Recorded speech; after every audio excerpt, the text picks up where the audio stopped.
Are you ready for more fighting games? Come on, man, you need to be louder than that. Are you ready for more fighting games? That's what I like to hear. We are extremely lucky and honored to feature the top 8 for one of the most celebrated games of not only its series, but across the entire FGC. Celebrating its 7th appearance at EVO is none other than Tekken 7.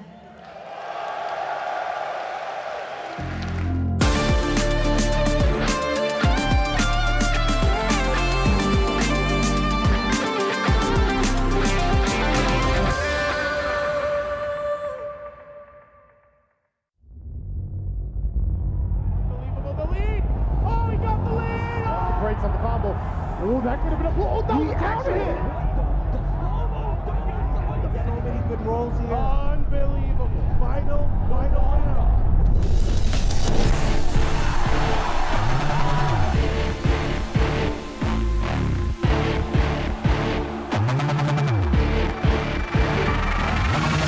Everybody. Oh, yeah. A tech roll. Oh, yeah. Into the low. Into the setup. Oh, my God. Unbelievable. Lancer hits. Oh, counter hit. Deep metal counter and follow up. What's going to go? Not enough for a kill. Not enough parry. All right, hold up knee. I like what I'm seeing. Oh, you guys are seeing master class. Wow.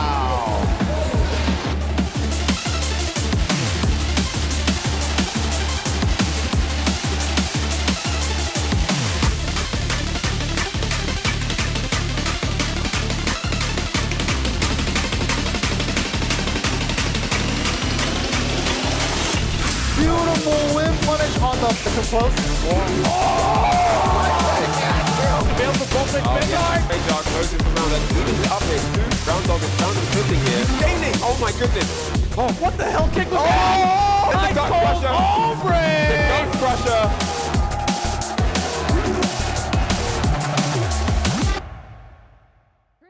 Presenting your Tekken 7 Top 8, Khan!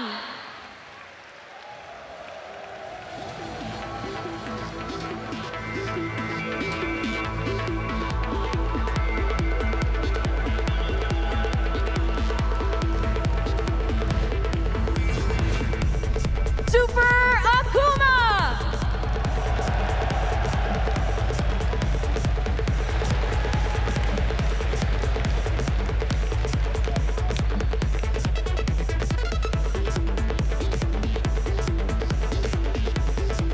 Mo'il!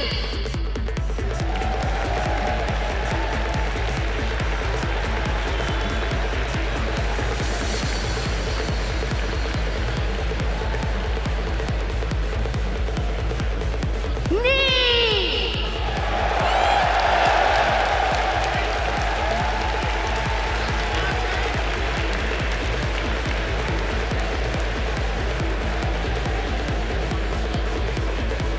Dundee!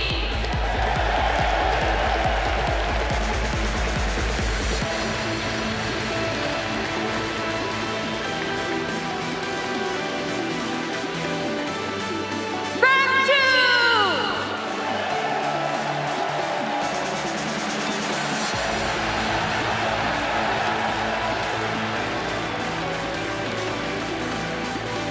Arslan Ash!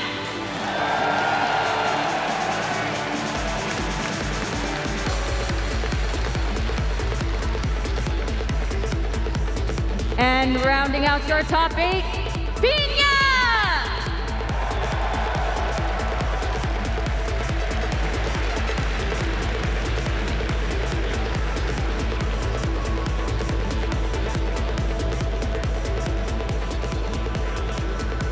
EVO 2022. I have one last question for all of you. Are you ready for some good-ass Tekken?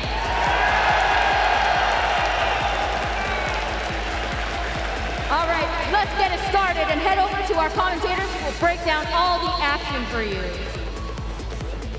Welcome everyone to EVO 2022 Tekken 7 Top 8. My name is Rip. I'm excited to be here, and I'm here with My name's Eris. Nice to talk to you guys. Unfortunately, he couldn't be here this year, but I'm Markman. Rip, it is a pleasure to share the arena stage with you and talk to the people at home as we talk about some good-ass Tekken. Some good-ass Tekken is what we're going to have today, of course. You know, Tekken 7 has had such a long life here at EVO. We got to see a little bit of the history there with that introduction, but now we get to see who the new champion is going to be. Arslan Ash, the former champion, still in the running here, but it's going to be hard. He's on the loser side of the bracket. Oh, yeah, he had a tough way getting into here. There are so many bodies scattered across the floor leading into this. You guys can see the top 8. Rip, tell us where we're at. Yes, up at the top, we got Khan going up against Super Akuma. Khan has been ridiculous so far in this tournament. Anakin almost had him, but Khan has been so strong. Super Akuma, though, he has been unstoppable. He took out Nobi on his path to get here. That was a surprising matchup, right? And then he took out Shadow 20Z. So Super Akuma is playing out of his mind, and it's finally time for him, it seems like, here on the winner side of top 8, putting EU into the bracket. Then we've got a Korea versus Korea match.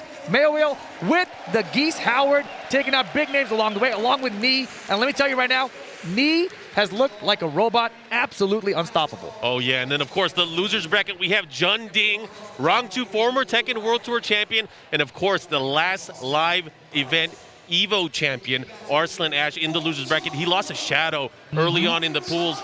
And, again, that was some crazy matches. But the lone Japanese player, Pena with that Master Raven also in our top 8. Rip, what do you think? There are so many dream matches that can happen in our top 8. This bracket, no matter how it plays out, is going to be so much fun, guys. And the thing I'm wondering is, Arslan Ash, he's looking like he's human right now, right? He looks like people can beat him. Shadow beat him 6 rounds straight. People have seen that. They're like, that's like a drop of blood there, you know? He's human. We can take him out. But you can't count him out. Loser bracket, he can still make the run. I think Khan, though, is the one to look at. Oh, yeah, he's definitely one of the ones to look at. It's an interesting match between him and Super Akuma. I think that's going to set the tone for the rest of the top 8. Of course, the characters that everybody loves, the 2D characters, it's going to be fun. I can't wait to see that. But again, one of the storylines I'm looking at is, of course, maybe the potential run back. Arslan Ash might be able to sweep up the loser side, and the winner side, it might be the Legend Knee. I would love to see those guys match up again. I think everyone is looking forward to that matchup. Arslan versus Knee, that's the one everyone wants to see. And I'm telling you, Knee in all of his matches, it looked easy for him. Oh, yeah. Nobody looked like they gave him trouble. I was just like, dude, how are you going to beat this guy? Well, a lot of people thought the same way from Arslan Ash. Let's go to some of the events that we've seen leading up to this. There was Combo Breaker, there was CEO. Arslan Ash looked very human in those tournaments as well. Losing early games, making it very close, very tight. Not as dominant as we've once seen in years past, especially in the 2019 runs. And no, he was playing multiple games again, right? He's been playing King of Fighters quite a bit. He got 9th for King of Fighters. He got 9th here at Evolution. And here comes our first match, guys. Oh, Rip, I'm ready. It's time. We got Fates Khan going up crazy. Super Akuma, Pakistan versus Europe. Here we go.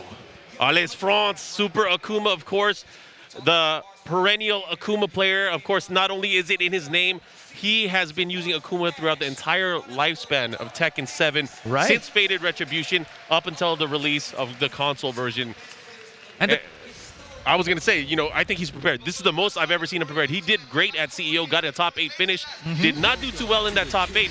However, he has taken out so many big names in this tournament. I don't think we mentioned earlier today, he sent JDCR to the losers bracket rather convincingly. Yes, and that was huge, right? JDCR losing to Super Akuma, also lost to John Ding on his path to get into this top 8, so he just barely missed out on that. JDCR mentioned that he was actually training with John Ding leading up to this tournament. They ended up running into each other in the bracket, and of course, John Ding, another player that has beaten so many of the top names leading into this event. Yeah, and John Ding is one of those players, we'll talk about it a little bit later when his matches come up, but he has improved so much with his new character since we last saw him in the Tekken World Tour, etc. But here we go. These guys are going to be crazy. And the thing that stands out to me about this matchup is that Khan has a lot of experience against Akuma players. Pakistan is where we know all the Akuma players really rose up and took that character back to the top, right? So I think he's going to be very prepared for this matchup. Oh, yeah. I think they are going to just do a quick button check as we get into this. But, of course, looking at this particular matchup, it's very high octane. One of the things that you have to watch out for is once they have that meter, that's when the explosions happen. That's when the crowd gets crazy and when they start feeling like something big is going to explode. Without a doubt. This one, man, this is going to be wild. You know, I think back to that Lil Majin match at EVO, right? When you didn't expect Majin to take out JDCR, and he did it, right? This could be Super Akuma's moment just like that. It can be anybody, any given Sunday. And what day is today, my friend? It's Sunday. Anything can happen. I'm excited, of course. These two players have been battling globally, around the world, against so many of the other Tekken greats, and it's only a matter of time before somebody gets their new legend reborn. Yeah, they're doing a button check right now, guys. Let me tell you, it is 2 out of 3 rounds there. Somebody needs to change that. I'm just letting people know so that hopefully it'll get to them before we get started here. Because sometimes, you know, even when I'm doing a button check, I wouldn't have noticed that. I'm like, oh yeah, it's great, except that, oh yeah, it's not 3 rounds. Sometimes these things happen. The butterflies, they start building up, not able to really get into it, but of course, do it. They're doing it right now. Okay, all right. We saved them. Either way, if you guys are tuning in, Tekken 7 obviously has been around for a few years now, has a number of characters. Of course, legacy fans love it. More and more casual fans love it as well. Close to 10 million sales already for the game. It's a record for the series. So absolutely again, insane. Thank you everybody for supporting. I got to talk about the history and the track record at these EVO events. Tekken 7 came out 2017. Yeah. We saw close to 1,000 people, or about a little bit over 1,000 people. Then year over year, it grew. 2018, 2019, of course, which was our peak. We had, I believe, over 2,000 people, and that was the biggest Tekken tournament of all time. This year, 1,200 people, which is, I think, still amazing. One of the biggest tournaments here at this event. And again, if it wasn't for COVID, I think we could have kept going. Right, considering we had that 3-year gap, the game was already getting old at that point, right? For it to hold out, we lost a lot of momentum. Let's not forget, 2019, the storylines for Tekken 7 was getting crazy, right? Pakistan arrived on the scene. We were like, oh my gosh, but then they lost the TWT finals. What's going to happen next? Pause, you know, we'll come back to it later.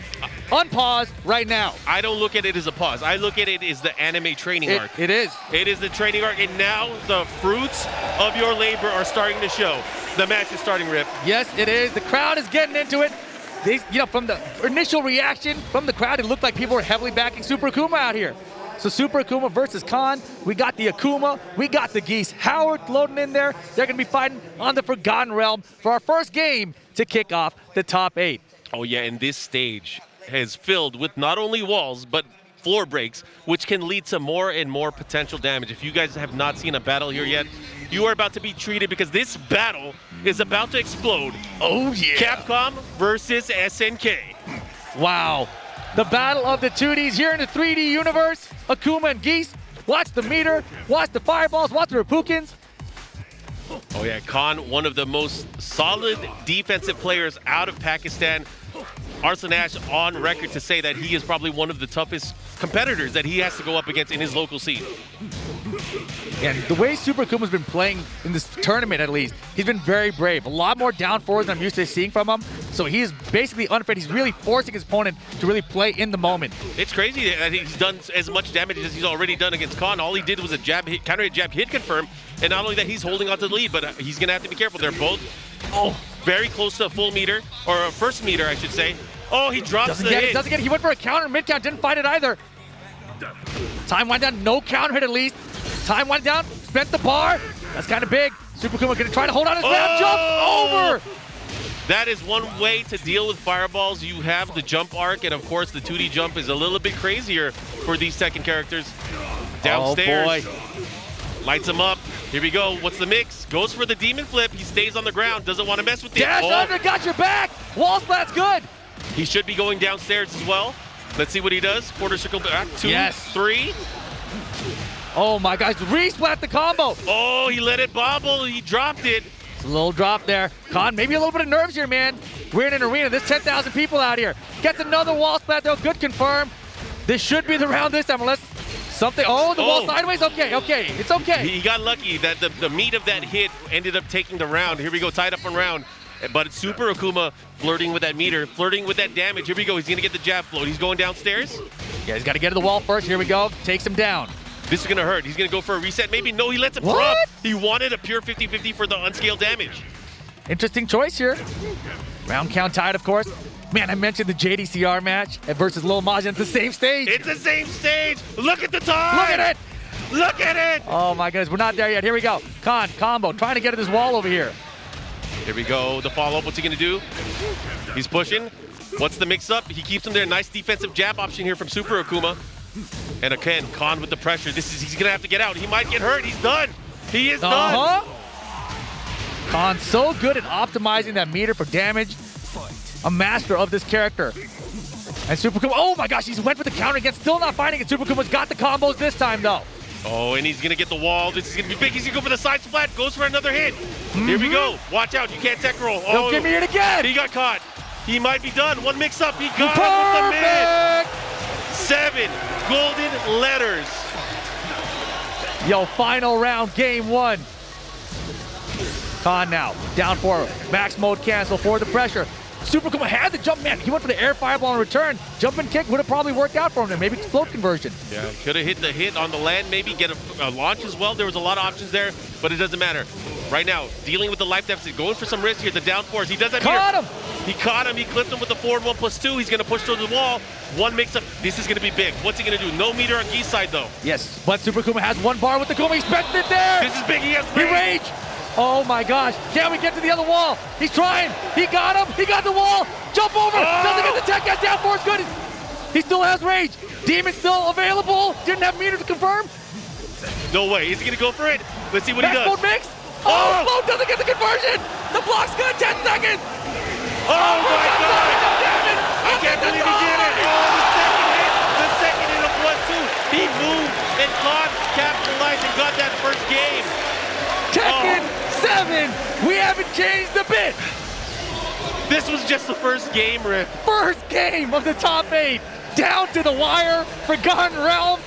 Let's go, let's go. I don't know if I can handle this. Khan pulled out a miracle there. Super Akuma, of course, reeling back in his seat, not prepared for that second hit of the 1-2, and unfortunately there's a lot of tracking on that second hit. That was awesome. Oh my God. If this is how today is gonna go, I'm gonna have to tag someone else in. Dude, me too. We got the Souk stage coming up next. Oh my gosh, of course, we're not gonna see a character switch from these guys. It's gonna be Geese and Akuma the whole way through, I gotta believe. Gotta believe it. And you know, again, just to remind you guys how the tournament flows goes, this is a first to 2 games. After this, once they get into the winners final, that's where it's gonna extend to 3 out of 5. Exactly, so this one right here, just 2 out of 3, Khan with the lead, 1-0, just needs one more game, and Super Kuma will be sent down to that loser bracket. Khan will be top 3. Oh, that was such a close first game. So close. I mean, you gotta have some confidence there if you're Super Kuma, but I also feel like Khan was very nervous that he was not playing like himself when it started. Oh yeah, here's another chance. Let's see what happens here. Reset the neutral game again. These guys building up the battery, building up the meter. He got behind with a slight forward walk just to get there. That was key. Yeah, it looked like he did like a forward jab just to make sure that it would get underneath the jump in. He ducked. Oh my God. No! That is not good. Super Akuma could have had the launcher, opted for a jab, dragon punch. Not sure what he was He's thinking. gonna do it again. Oh, the second caught him. Nice jump in. This is big. Oh, he got the meter there. Okay. Saving the bar. Oh, he got it this time. What is he doing? It doesn't matter. It's the reason he got the combo. He got the round. Super Akuma bringing it back after a terrible start to that round. I almost broke the table. I have a feeling we might do it by the end of this. Oh yeah, it's glass. Be careful. Broken glass everywhere. If it ain't about the meter, Markman just don't care. Yeah. Wow, look at the jab for the anti-air there. Beautiful stuff. Oh, he's going to get the wall. Sidewall stun into the running one. I like it. Let's see what he does. Punish. Oh, here's the push. Again, Khan, he's getting clipped by these jump-in kicks. Yeah, very unexpected, very unusual. That was ballsy from Super Akuma. He walked forward. He forced a mix-up opportunity. He did not flinch. That's what I'm saying, man. He's been playing very aggressive this weekend. Lots of down fours. He's very confident in general. And right now, Khan sitting at 1 meter. Super Akuma's got to be careful. Now 2 bars. You get at least 1 back 3, 2 attempt if you want it, but it's not going to get it. Down 3 in the fireball, and Super Akuma with the 2-round lead in game 2. Meter and spacing management for Super Akuma is beyond from what I've seen, but Khan has some tech. Khan has some tech. Second time we've seen that from him in this game alone. And that time with a down forward one, not just the forward jab. Go chopping at his toes here. He got some sandals on. You got to remember that's like plus 10 armor. And he gets him those counter hits with that down 4. Wall combo incoming here. What do we get? 2 bars. Goes for the single Refukin, goes for the Oki. Wow! Raw Rago, baby. Yo, but Khan's still in it. You Super Akuma, you got to focus in. You got to close this out now. Don't let Khan make this comeback and close out the set. Yeah, of course, he needs to win this game. This is big. 3 bars. 3 meters, which could lead to some insane damage. Not only does he get a max mode cancel, potential to land a super in combo as well. He's got to make sure to get the round, though. Beautiful confirmation from Super Akuma. Oh, no, this is big. He's going to get the float. No, he doesn't get it. That was Wow, look at the sidewalk. Oh my gosh, no duck. Pure reset opportunity. Yeah, he reversed the position. Now he's got super, goes back to the wall. Down for a counter, no combo. He's got the wall splat. Yep, the counter hit, the follow-up here. This is going to hurt. Raging Storm, no, he didn't go for it. I don't know why. Maybe because of low wall splat. Oh my God, he got it. He got it. It's enough damage. Super Akuma with Wow. the clutch. With the clutch, the FADC goes for the short, and just gets in. I love what I'm seeing. I love the adjustment.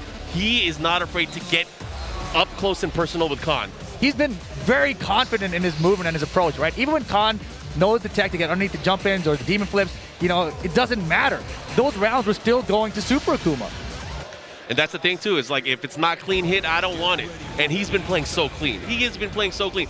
This is the best version of Super Akuma I have seen in years.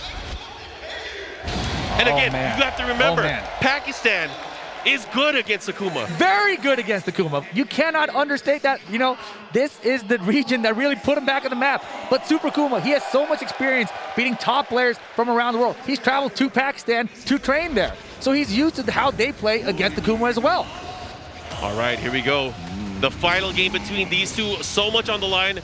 Winner's side of top 8. The winner will move on to our winner's side finals. Yeah, this is huge. Loser will not be in the future Tekken game. Let's go! Wow, is that the rules? No, it's not. Let's just get into the match. Yeah, both of them. Toss them. All right.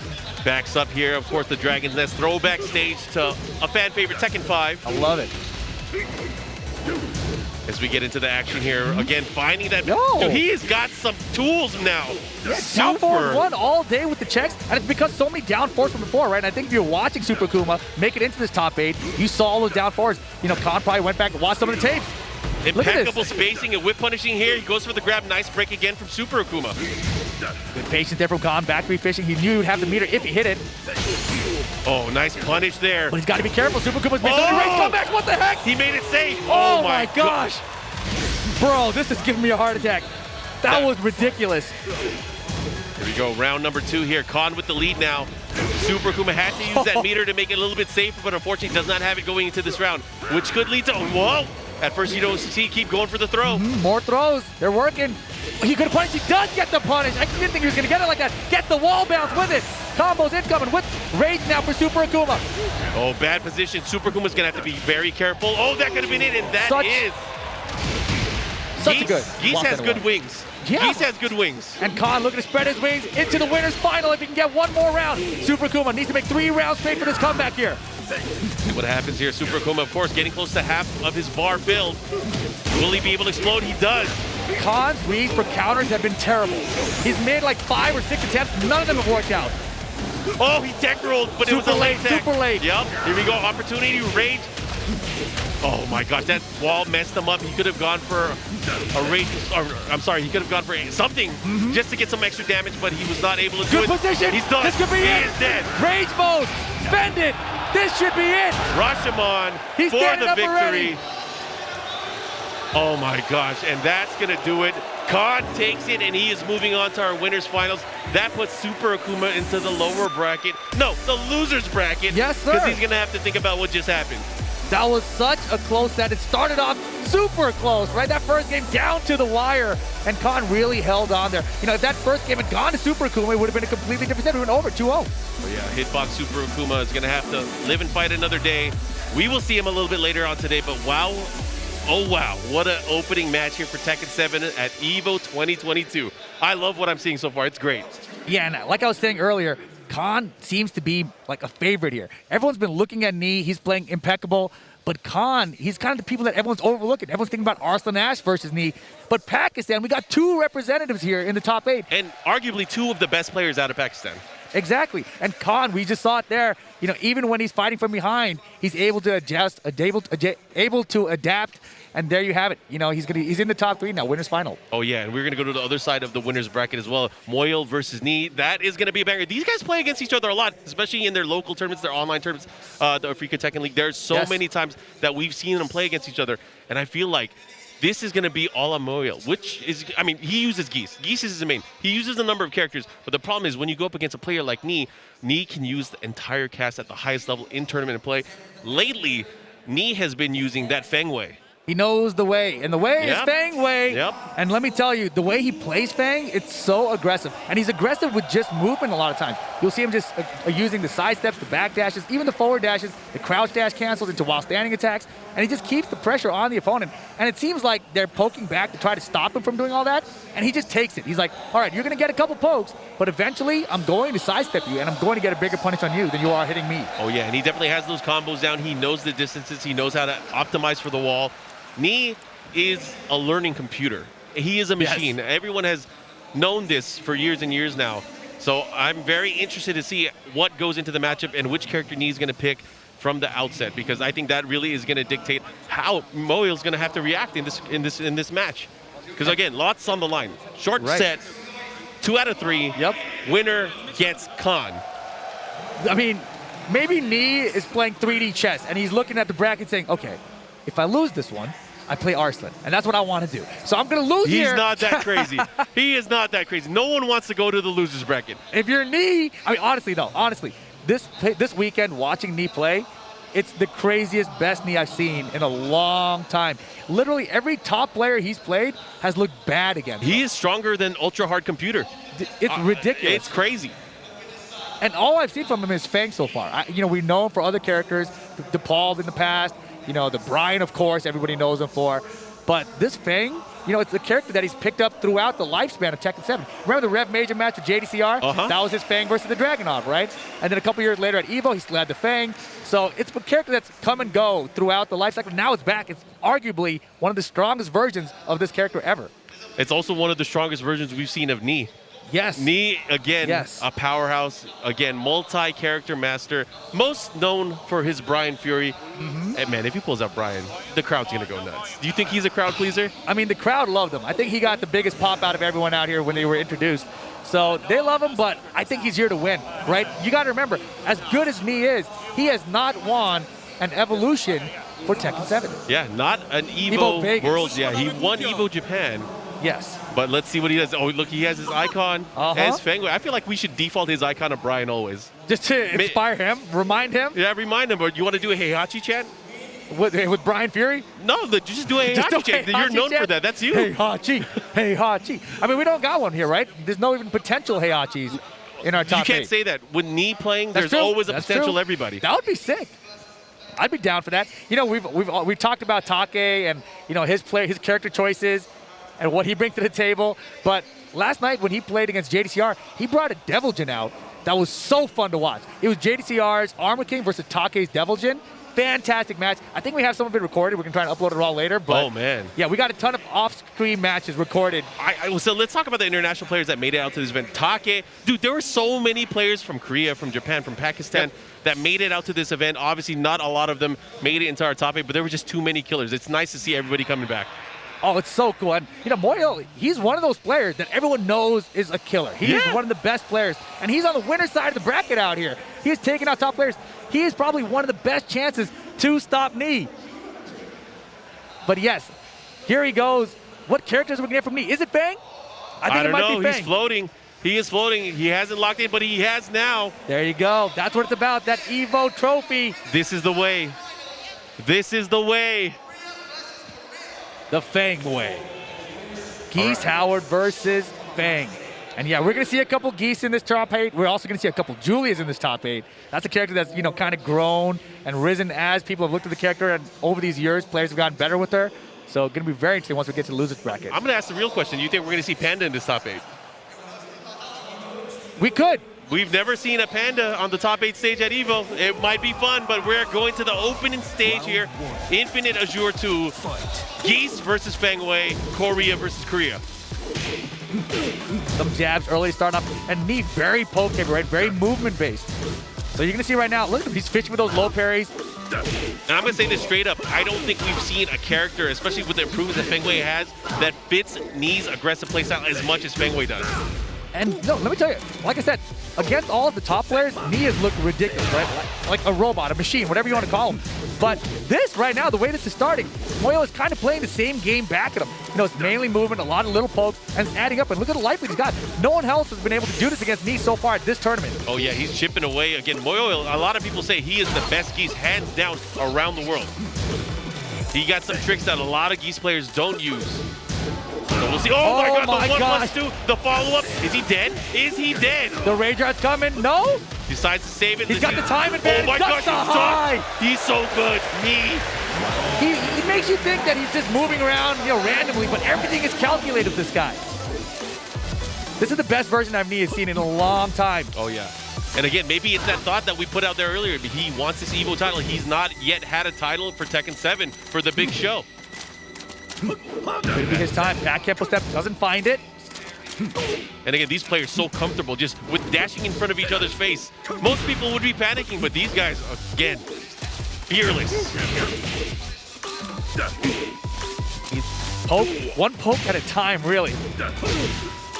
But yeah, Moyle is really stuffing him. He's preventing the movement. He's using the homing attacks when he needs to. The down forward one checks really stopped him as well. And again, small life lead. See how he handles it.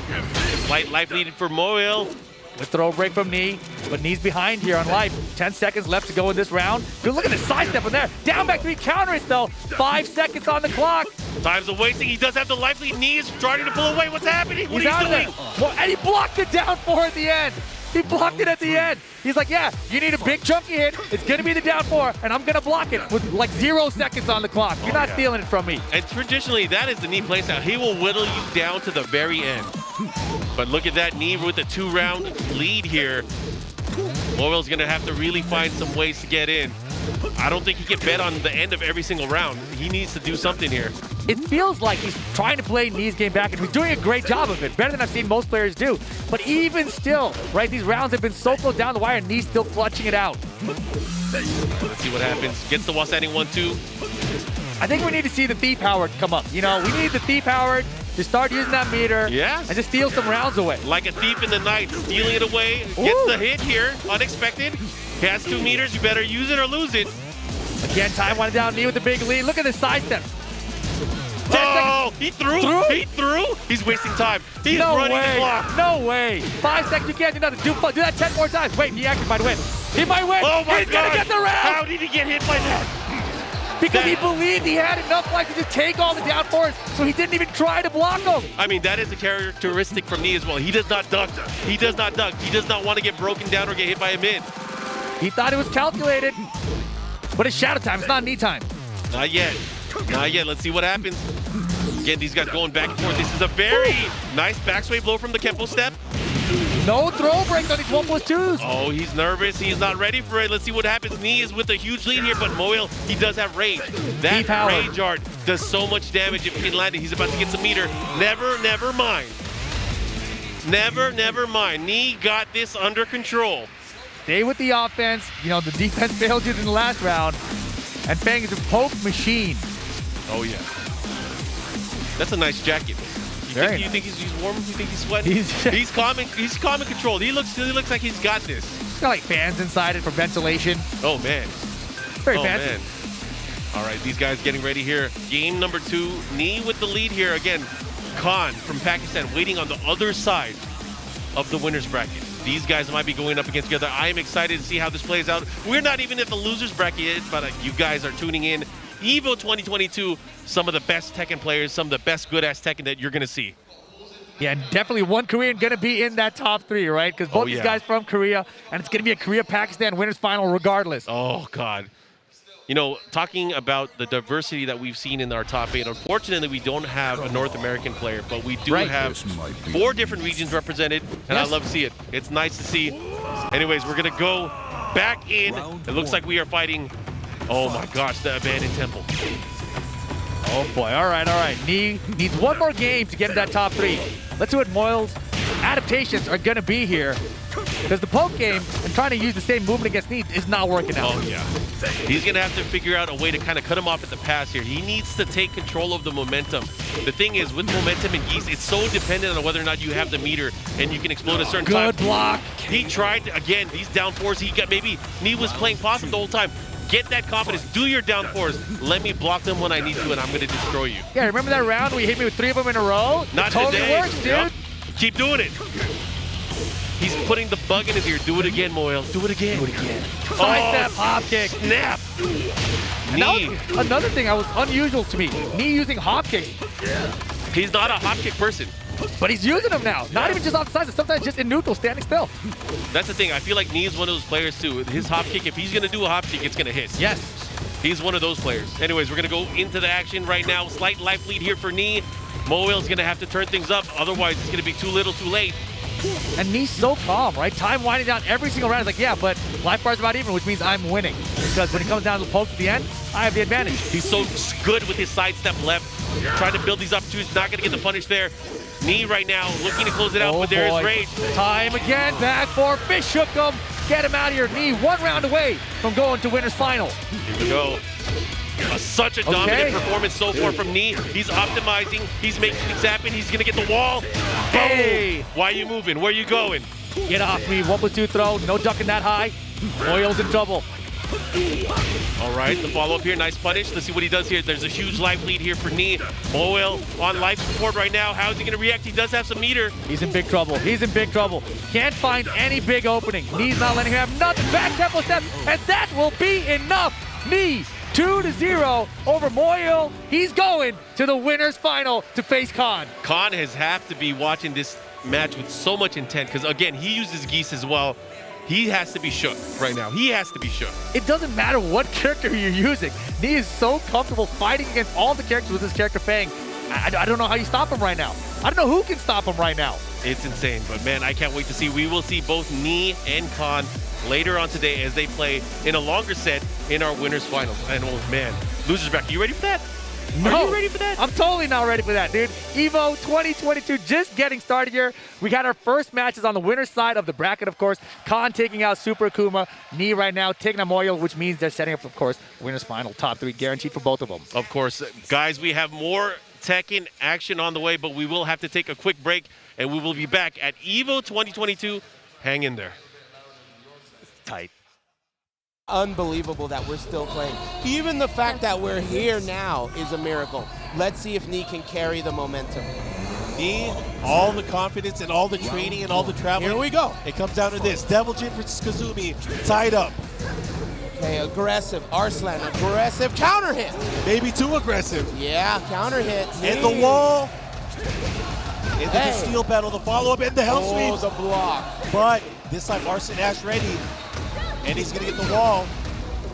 Okay, the mid. Homing, counter hit again. He's going to get a combo. That's the wall second. splash. Second big counter hit of the round. Oh my God, a block. But the wall. Same he repositions. sequence. It's sidewall. It didn't hurt that bad.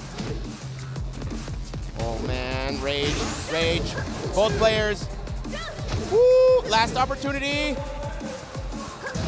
It's anybody's match. Someone's going to do it, but right now, the life advantage. Wow. First round. It's going to come down. Last game of this first set. To who wants it more here. Ooh. Nee, so close there. Here's a punish. Safe moves. Sidestep. Axe kick. Careful again. That's 2 punishes. And look at that. Starting to fight back. Oh, counter hit. He needed that real bad. And you know, he's had that several times in the match so far. Okay. Follow-up. What's he going to do this time? This time with the steel pedal. It goes for the mid. Oh, trade. He's lucky he didn't get comboed on that trade. See, the thing is here right now, if Nee had anything saved in the tank, my God. now is the time to set it on fire. Yeah, he really needs to. No, he's not going to duck. He's going to have to start hell sweeping. He's going to have to start going low. Look at the time. Eyes on the clock. Oh, man. Is it really going to come down to this? We need miracles again. I don't know if my heart can take it, but right now, tournament point for Arslan Ash. Is there hope? Is there hope for Nee? Oh, man, Arslan's looking really good right now. Yeah. Especially positioning-wise, if you look at the stage. Okay, Nee turning it around a little bit. He needs this, but man, already a life lead. Low poke. Oh, big whiff. He gets the flash punch combo. And again, going for the mid afterwards on Oki. Oh, look at that. He's just harassing him with these down forward ones. This is crazy. I can't watch. Scraper. Low. Oh, tsunami punish. Again with the low. He's about to put him into rage. Oh, there it is. He's in rage. This is where it counts. This is it. What's going to happen right now? Nee looking for this opportunity. I'm holding my breath. Oh! They trade blows. Oh, man, that was a crazy trade. Arslan cementing his position.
Welcome back, welcome back, welcome back. I hope you guys are ready for all of this action.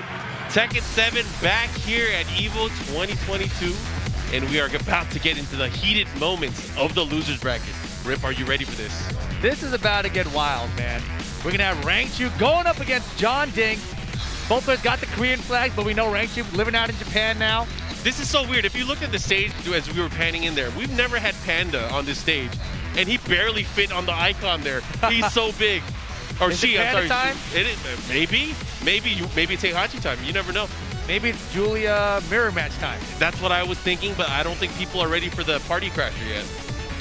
Anyways, I am so excited. This is going to be going down here. Two of the preeminent Korean players that we've seen throughout the entire series of Tekken 7. Jun Ding, most notably known traditionally for his capos, his Lucky Chloe early on before Eddie was included into the game. Yes. But Rangchu, former Tekken World Tour champion with the Panda, as we mentioned, but shifting to other characters, a little bit of Katarina, a little bit of Julia, and Julia, the character that he's really been dominating the most with recently. However, Jun Ding, also a Julia player. Yes, exactly. And so now we get to see these players who are known for other characters bring their Julia, make it into the top 8 of EVO. And are they going to run the mirror? They are going to run the mirror match. Julia Chang versus Julia Chang. What's the greater evil, 2D or forward 1? Duomo de Serio. I don't know, man. Forward 1, I think. Yeah? I All right. think so. We're about to find out. The parties are going to crash. The bows and the arrows, the mads and the axes. It's going to be fun, but the stream is live. Are you ready? With the classic outfit, I like it. All right, we're going to pop off. Let's see how this is going to go down. Rangchu on the first player side going up against John Ding. Da-dang. Pressure right now, pushing toward the wall. The full 1-2-1-2 string into the follow-up with the mountain drop. Let's see what happens here. The 1-1. Try to get the G-Clef cannon, of course, stopping at the second hit. Now, reverse pressure here from Jun Ding. Has the pressure at the wall. Bounce. This is big. He's going to close it out. Uh-huh. And the advanced mountain crusher just to end it. A sparkle for your eye. Nice start from John Ding. Wow, baited. Gets the wild standing 1. Will we use the balcony break here? Oh, yeah. We do. Downstairs. Into the follow-up there. Of course, nice Oki there with the down 1+2. Hey. Oh, the counter at 4. Did not believe. Did not go into the Magic series. On the 1-1 and the trade there. Rangchu on the board to tie it up. Round 3, here we go. Shotgun Smith gets 1-1-1 for the counter hit. Can you believe those used to be 8 frames? Can you believe it? I mean, I don't think people even know anymore that there were 8-frame jabs in these Did games. I just expose myself? You're old, Mark, man. I'm OG. Old G. Here we go. Anyways, pushing towards the wall. Rangchu looking to get the advantage right now with the life lead. Nice block. Oh, here we go. The other way. Just shy of the wall splat. Oh my gosh, that went underneath Right it. back at ya. Spinning, goes for the low on the mix. Oh, sidestep 4, able to close it out there. Jun Ding looking so calm and collected. You know, Jun Ding over the pandemic has been working out. The chiseled Jun Ding ready for the matchup. He's always working out, I feel like. Oh, yeah. He's been working on elbow day for sure. I'll tell you that. Elbow day? Elbow day. His you know. elbows are huge, bro. Anyways, going back into it, running one. See, he's been using the elbows. Too much of it. Nice good confirmation. I like there. Down forward 3, of course, guaranteed. Jeez, he went for that. Nice block. Did not get the punish, though. They're testing each other. Sometimes in a mirror match, you know, you'll see your opponent do something, you're like, wait, I can hit him and hit him with the mix, the same thing. Oh, He had it. Oh, nice duck, though. Not fast enough. Yeah, There's just a a wall little slow. splat. He's dead. He's done. Should be it. John Ding with the first game. Now do you think, Mark? Do you Yes. think now we get the Panda? Yes, I think it's No very, way. very possible that we will get the Panda because The crowd is cheering for it. You got to remember here the natural defense of the Bears. Yes. And Julia has so many tools that could really benefit her if she could land those lows. But however, those get negated because of spacing. And you know, Rangchu with that character is all about spacing. For sure. It could definitely pull it off, but can you do it for 2 games? That's I the don't question. know if you can do it as well against Julia is the problem. I feel like because of Party Crasher's approach, Yeah. I feel like it's hard for the Bear to back out like that. Well, the harder thing, or the more difficult thing I would say, is if you get launched, you are absolutely destroyed. Yes, for sure. As a Bear, as a big character, if there are walls, you are in big, big trouble. That's the thing, though. If he has to choose, is it a character change? Is it a stage change? Right, and it's the loser's bracket here. This is a huge decision for Rangchu. He's got to decide, do I put my tournament life on the line with the Julia Chang that I just lost 3 rounds to 1 with? Do I bring back my Panda that won me the Tekken World Tour Championship? They changed the icon. They changed the icon. Where'd the Panda go? That's fair. It is fair. All right, they're checking their buttons again, making sure everything's cool. But what character are we going to get from Rangchu? That's the question. If he stays with the Julia, he can switch the stage here. And in a mirror match, it doesn't really matter. Oh, He hovered over it. People went crazy. The beauty of 2 out of 3 is it forces hard decisions for these players and puts them in a position because of loser's bracket where you run your tournament life off the line. Off the line. The crowd is getting into it. Oh my God. They want the Panda. He's not picking it. He's not picking it. Don't do it.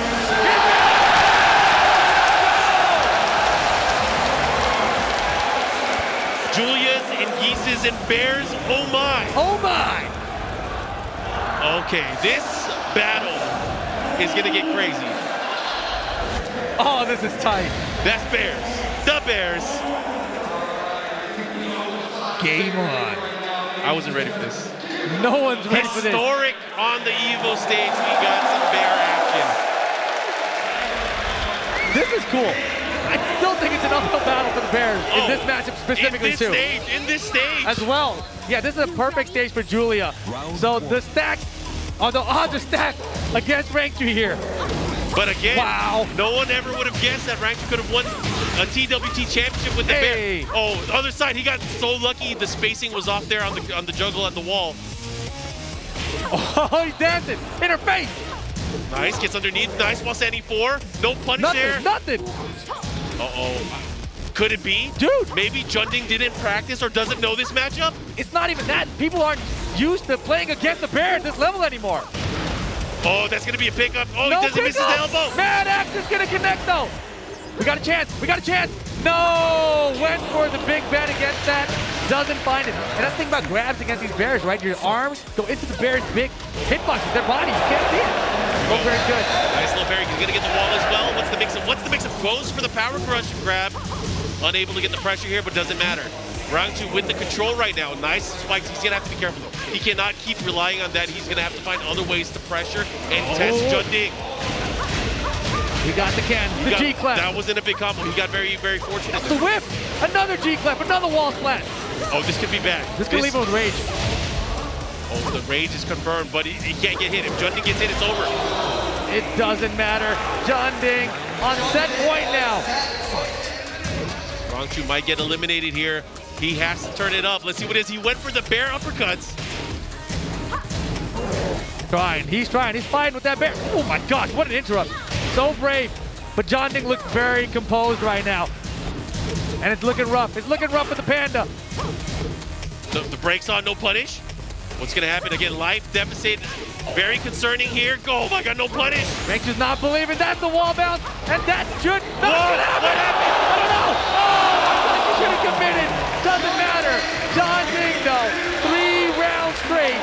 eliminates Rangchu from EVO 2022. Gotta give it up for Rangchu, of course, making it all the way to our top 8. Very consistent player, always getting top 8s in major tournaments around the world. Gonna have to retire from today's competition. But Junding, of course, moving on with that Chang.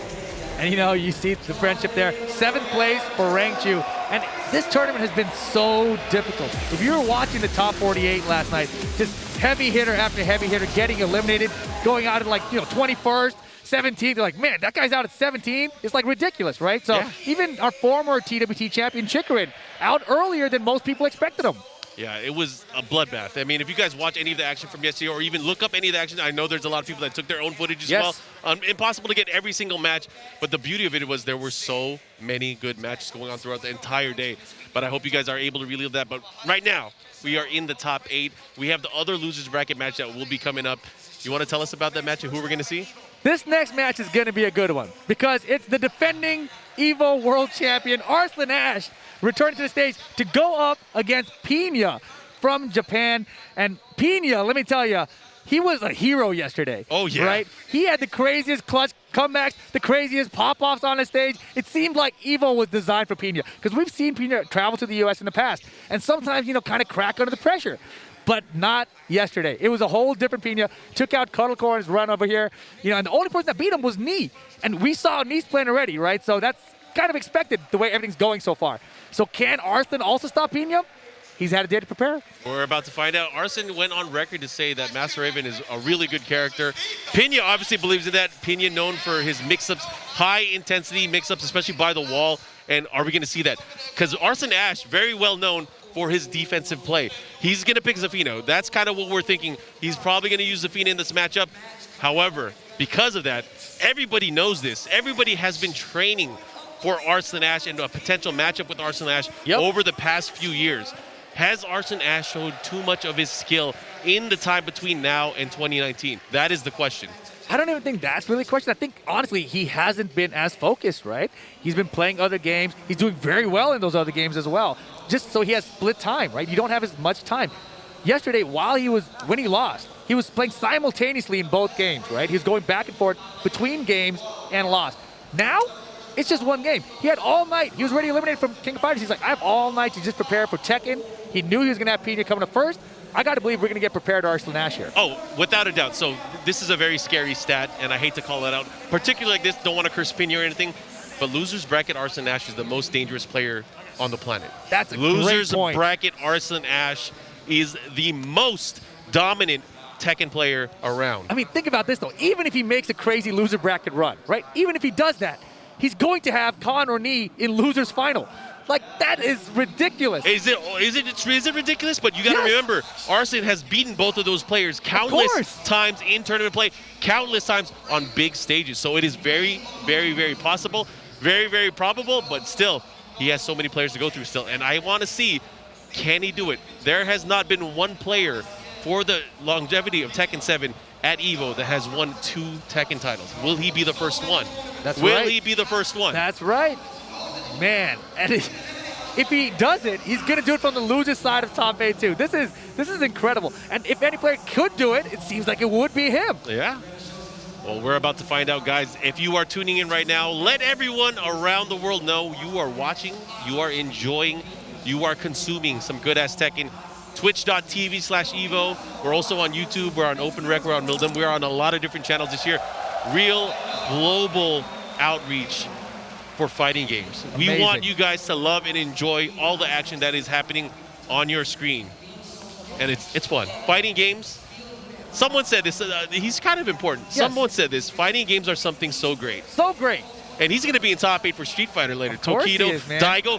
I don't know if you guys saw, but there are so many crazy matches. After this, of course, we have Street Fighter 5 Champion Edition. We also have Guilty Gear Strive closing out the show. Over 2,000 players from around the world. Yeah, it's crazy. And that's the thing. If you guys are first-time EVO viewers right now, right? The difference between the FGC and a lot of other esports out there, we have open bracket tournaments. You can have 2,000 people show up and say, hey, You don't know me, but I want to try to beat the best players you've got from around the world. The thing is, you could go up against the best players around the world. Any given day, you go into a tournament, you could face the best player.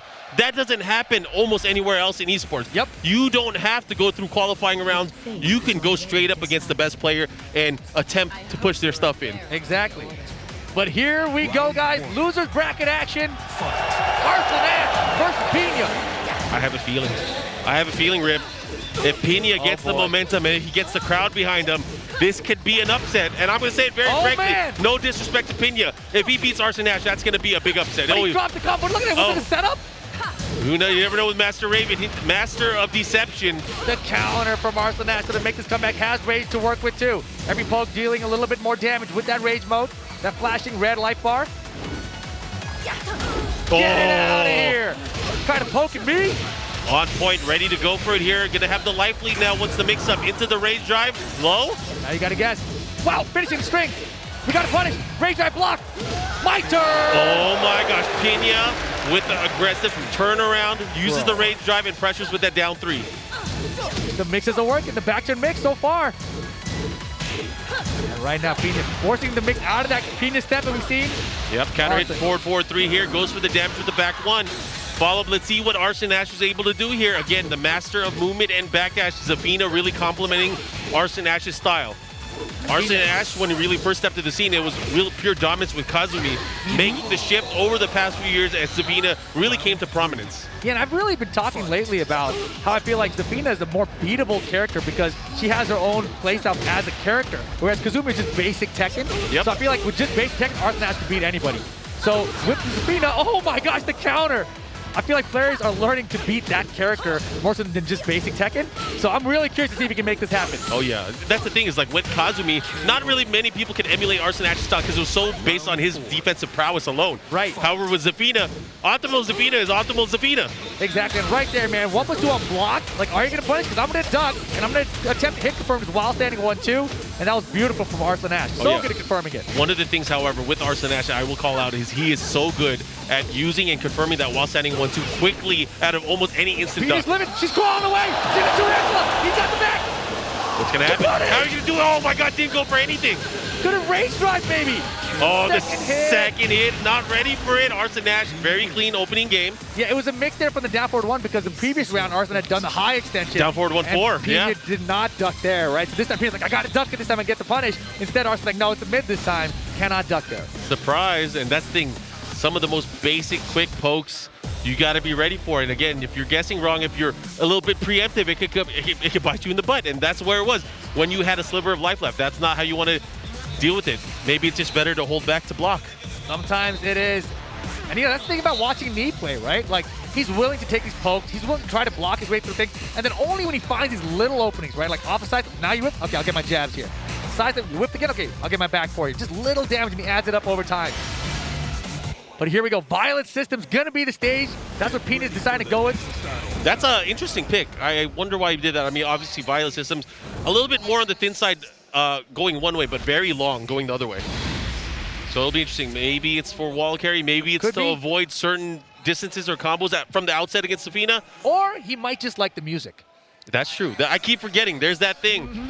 There's that thing. Music. Hey, they got some banger tracks. Hella banger tracks. Here we go, though. Game 2.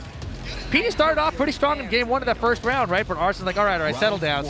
Yeah. I'm an EVO champ. Yeah, and that's the thing is, I feel like Arslan just was like, you know what, I'm going to turn control on, and I'm going to control the rest of the game. And that's exactly what happened. But Pina has to start shaking things up. Pina has to start taking that momentum back, and I think it's same thing. Very difficult. Same exact thing, right? 1+2 on block. That time I think it might have hit Tekken and still duck while standing 1-2. And that's the crazy part of that mix-up, that 1+2, 4. The mix-up, having the option, it's just so much you have to react to very fast. And Arslan is very fast to be able to react to what you're going to do as well. I remember back in 2019 when he won against Knee, I felt like I was watching Knee versus Knee, except the younger version. Oh, yeah. Got him! Oh, no! unfortunately, the wall. He's going to get it. Pina, rob, and retrieve. We're okay. Yeah. Made up for it very quickly there. Great decision there for Pina. taking that first round. Arslan Ash, of course, going to be very defensively sound here. Not going to really, you know, you're not going to see him duck, especially anytime there's a back turn mix-up opportunity for Pena. He's going to opt to sidestep or create a launch opportunity instead. He is not going to duck. That is a great point. We saw it early in this first round of game 2 as well. Yeah, it's only backdash and sidestep. That is the option for Arslan Ash. His arcade stick does not point down at all. Does not. Again? Okay, yeah, that's how the 1+1 hit. Wow, he didn't try to parry that time. Arslan with the jab. Normal throw. 2 throw, able to land here. Maybe caught him pressing a button. Punish here. Yes, 4-1. And a double Pena step into the wild stand too. Hasn't found it yet after that first round of game 1. Rage mode now for Pena. Will we see a rage drive attempt maybe? Arslan defense leader, he's just back there. He's like, I'm chilling, man. You got rage, deadly. Oh, Beautiful. the 4-4-4, the follow-up here. He whiffed. Arslan waited for it and backdashed as soon as the gate dropped. He heard the sound effect, the rage drive, he's like, backdash. Zafina can backdash just by breathing. That's how powerful she is. Her backdash is crazy. Tying up the round cap. And see the way he fished the wild standing 1 there on the approach? That is one of the strengths of Arslan. He's really good at confirming the wild standing 1-2. Just said, catches the rhythm there, gets the 4-4-3 launch, counter hit, the follow-up here. Now using the squid punch. Look at the pressure by the wall. Pena's gonna have to learn how to deal with it. There's a big life deficit through the power cut. That's it. That is done. Give me it. Arslan Ash 1 round away from moving on. The last hope for Japan. Pena's last stand possibly. Can Pena make a comeback? Hey. Oh, it's gonna be very hard after this because not only that, it's gonna get the wall. Positioning is everything. It is, especially in this 3D fighter like Tekken is. Down 3, oh, he's chopping away. He got hit by the second hit there. And this is bad news for Pena. Last chance, but Arslan Ash, just 1 pixel, just 1 pixel. That will do it, the squid punch. Arslan Ash starts his run through this loser bracket in top 8. Pena, unfortunately, going home in 7th place, out of the tournament now. And Pakistan's Arslan Ash continuing his climb throughout the losers bracket. And this is going to be very, very interesting. Again, we talk about the collision forces. What other players is he going to have to go through to get to a guaranteed top 3 run? I can't wait. I can't wait to see this. This is going to be crazy. Hey, we got good seats, man. We got great seats. We got the stage right behind us. You take a look to our right, we got the whole arena out there. It's beautiful. It's crazy. You know, it's such a great experience here at EVO. I hope you guys have a chance to come out to the arena in the future, maybe be able to cheer on some of your favorite players, but also interact with the crowd. There are so many members of the Tekken community. I'm just looking around. Yes. It's like a who's who, and they're all here. It's fun. It's so awesome. Cool to see. Yeah, I was just on Instagram a second ago, and I was just seeing everyone posting up their arena shots. You know, their seats. I'm like, oh, this person's here. I'm looking around the arena. I'm like, they're over there. They're over there. It's perfect. Yeah, and in-house, of course, we have in-house commentary as well. Yes. You guys get to hear us on stream. Yeah, you guys are lucky. You guys get to hear the beautiful voice of Rip, and of course, you get to hear me just groaning and yelling, old man stuffing. But it's so cool. Let's look at some of the action that just happened on stream. Arslan Ash starting to turn things around. Of course, he has the lead, looking to close things out. And again, it was all on Pena here. How do you deal with this pressure? That squid punch was ending it right there, and Arslan Ash just proving to be too strong. But Pena did a good try. Oh, yeah. He tried great. I mean, Pena, as I mentioned, he had like this EVO clutch yesterday. You know, back to the wall. All of a sudden, Pena makes the crazy stuff happen. Cameraman turns everything around so Pena wins again. You know, it was amazing. Very fun to watch. So if you guys missed it, make sure you go back and watch some of that Pena action because it was great matches. Oh, yeah. But, of course, there are going to be more matches. I am super excited. I hope you guys are excited, but we are going to be taking a quick break. There is going to be more of our Tekken 7 Top 8 here at EVO 2022 right after this. Thank you to Hori for their continued support of EVO. They've been our supporters for countless years and have had top-notch fight stick and controller products for fighting game competitors. Their newest product is no exception, bringing you the Hori Fighting Stick Alpha for PlayStation 5, PlayStation 4, and PC. Check it out for yourself over at horiusa.com. Dash up, back throw though, Mochi got a call for the corner. Oh, the parry on the drill! Are you kidding me? Fun. Oh my God! Let's go! That's what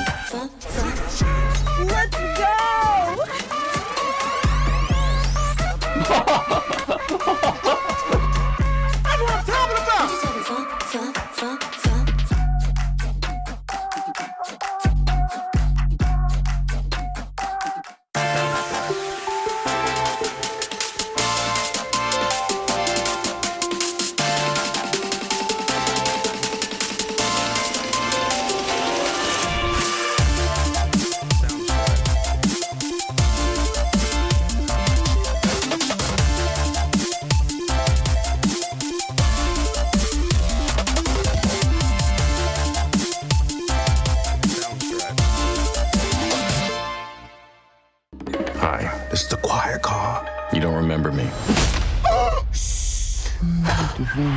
Now, Talk to me. I'm not the only one doing a job on this train. Enemies, I recognize that guy. He was in Mexico. Tequila? Become. When we get off this train, the White Death waits for you with his army of assassins. Allies. We need to come up with a plan. Was that a snake? It would appear so. Bullet Train, exclusively in theaters. Now playing. Rated R.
The EVO team would like to give a big thank you to FreshCut, the highlights partner of EVO 2022.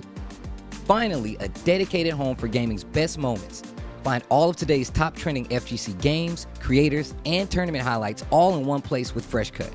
FreshCut is the next generation creator content platform redefining engagement between creators and fans to help communities build and grow. Remember to catch all the highlights this weekend with the FreshCut EVO 2022 Best Moments playlist live each day in the FreshCut app at 1 p.m. Pacific.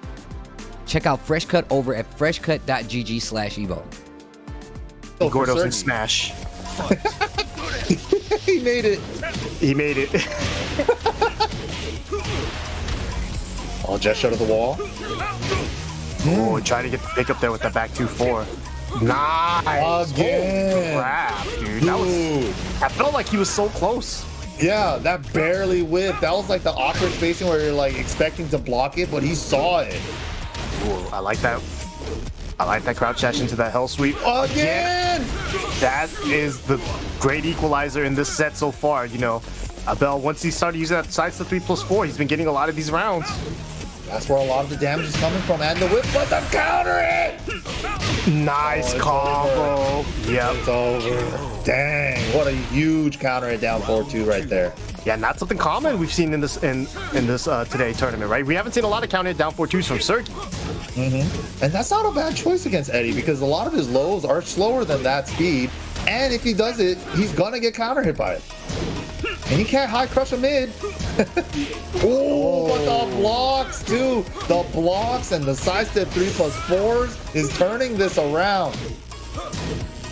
All right, trying to get the position here. Little pokes coming out. Great reads on the mix-up game from Sergi.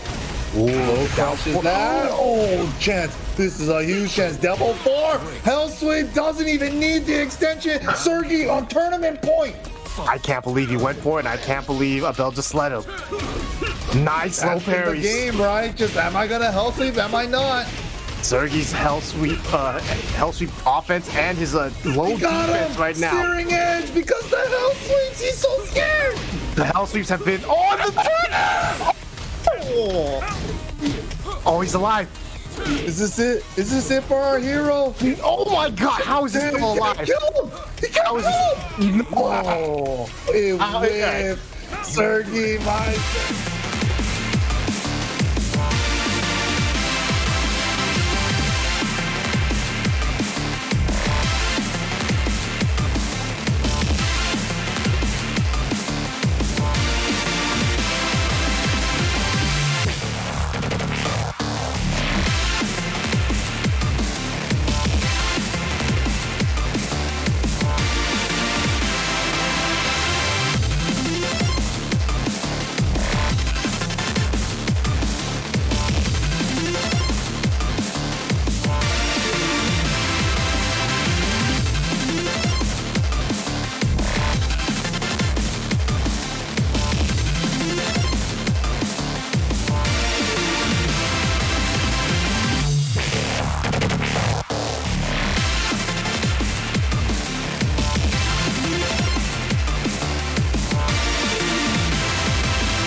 welcome back to Las Vegas. This year at EVO, we are collaborating with the camera division of the Sony Corporation, helping us cover all of our competitions with a variety of Sony cameras. We're using AirPeak, the official drone of EVO, which is easily deployable, running up to 8K video or 61 megapixel still images, and provides a great imaging experience. Sony offers a wide range of camera products, from consumer cameras and camcorders to the Venice Cinema camera, to broadcast cameras, including their latest broadcast camera, the HDCF 5500. The HDCF 5500 offers a rich picture quality in any environment.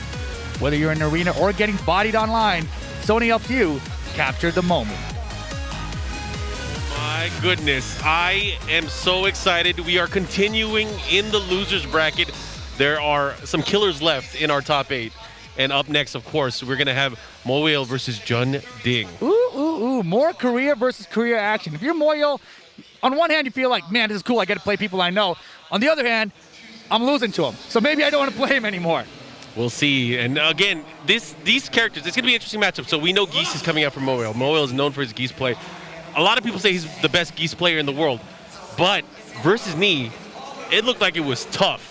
Super tough. But like I said, that's what Knee has done to every single top player he's played against. They all look like just normal people to him. He's like, yeah, I'm Knee, and you're someone else. He's a regular dude, but I'm a Tekken player, and you're not. There was something that Knee tweeted a while back. I think it was in 2019 that a reference to a movie that a lot of people like, but he was just inevitable. Oh, yeah. He was pure dominance. He has the gauntlet. He has the power right now.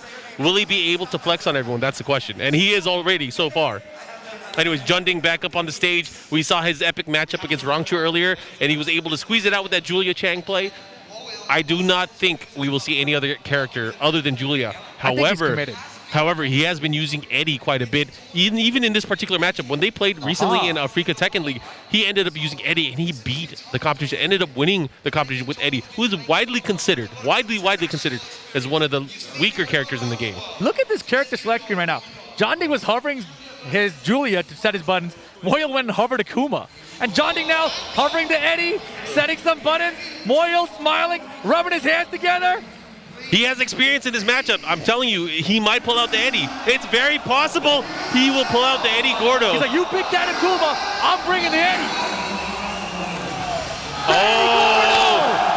On the screen, we have a dance-off between Geese Howard and Eddie Gordo. Okay.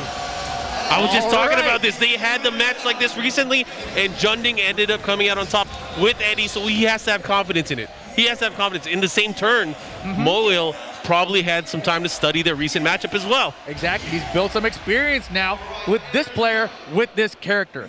So now they're on the EVO stage in the top 8.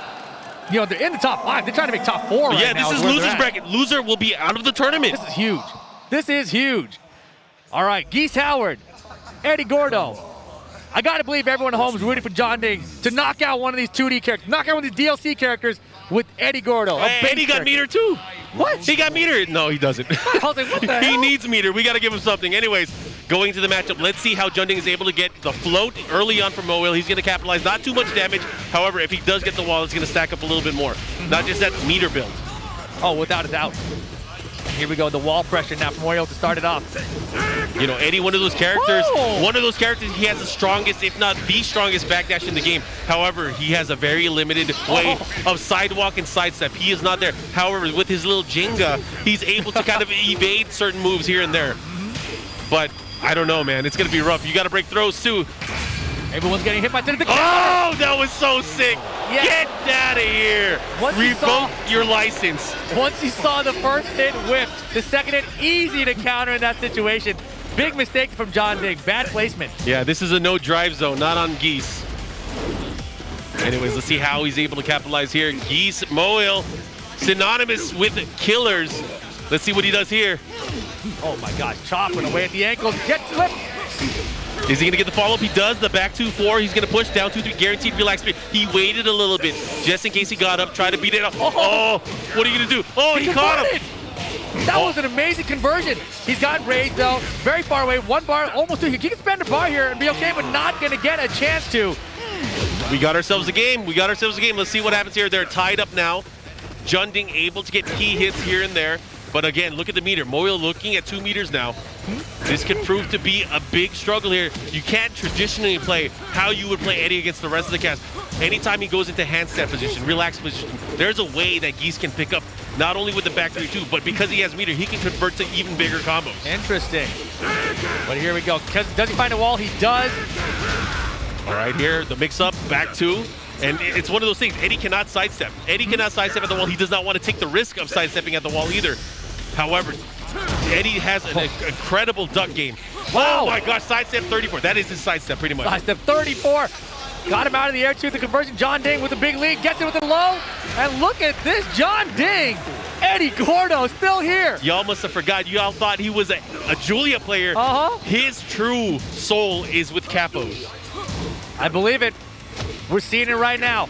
Look at these lows. Counter! Against the knee. The follow-up here on the back 3. Bounce. Follow-up. This is going to hurt. This is going to be ouch. Yeah, and that sequence from John Ding against most characters, it's relatively safe. They can't counter the knee. Geese Howard and a few other characters have some parries for it. Breaks the throw this time. See what he does. The follow-up here. Goes into the throw again, but he has rage. Yes, spends it immediately. Oh, big opportunity. What's he go? Sidestep 3+4 again. Will's got 1 bar to work with. Wow, point blank sidestep. He's going to get the conversion. No! Back, oh, the jump is good. Final round, game 1. John Ding versus Moyle. Oh my gosh. This is intense. Match after match here in this top 8. We've been treated to such great Tekken. Got them off the meter, though. Still going to build 1 bar by the end of this round, though. He's going to need it for the comeback, perhaps. John Ding has the early lead here. John Ding's added a lot of damage from a lot of low pokes. And Moyle's starting to do the same. Here come the mids. Oh, John Ding might be able to close it out here. He's going to go for the back 2-3-3. New string, follow up. What's the mix? Nothing. No, he's scared to counter. He's scared to counter, I think. Not just that, he has range and he has meter. This could be big. He can make a comeback in a single hit. Steve Howard not going to be able to do it. Look at him. John Ding.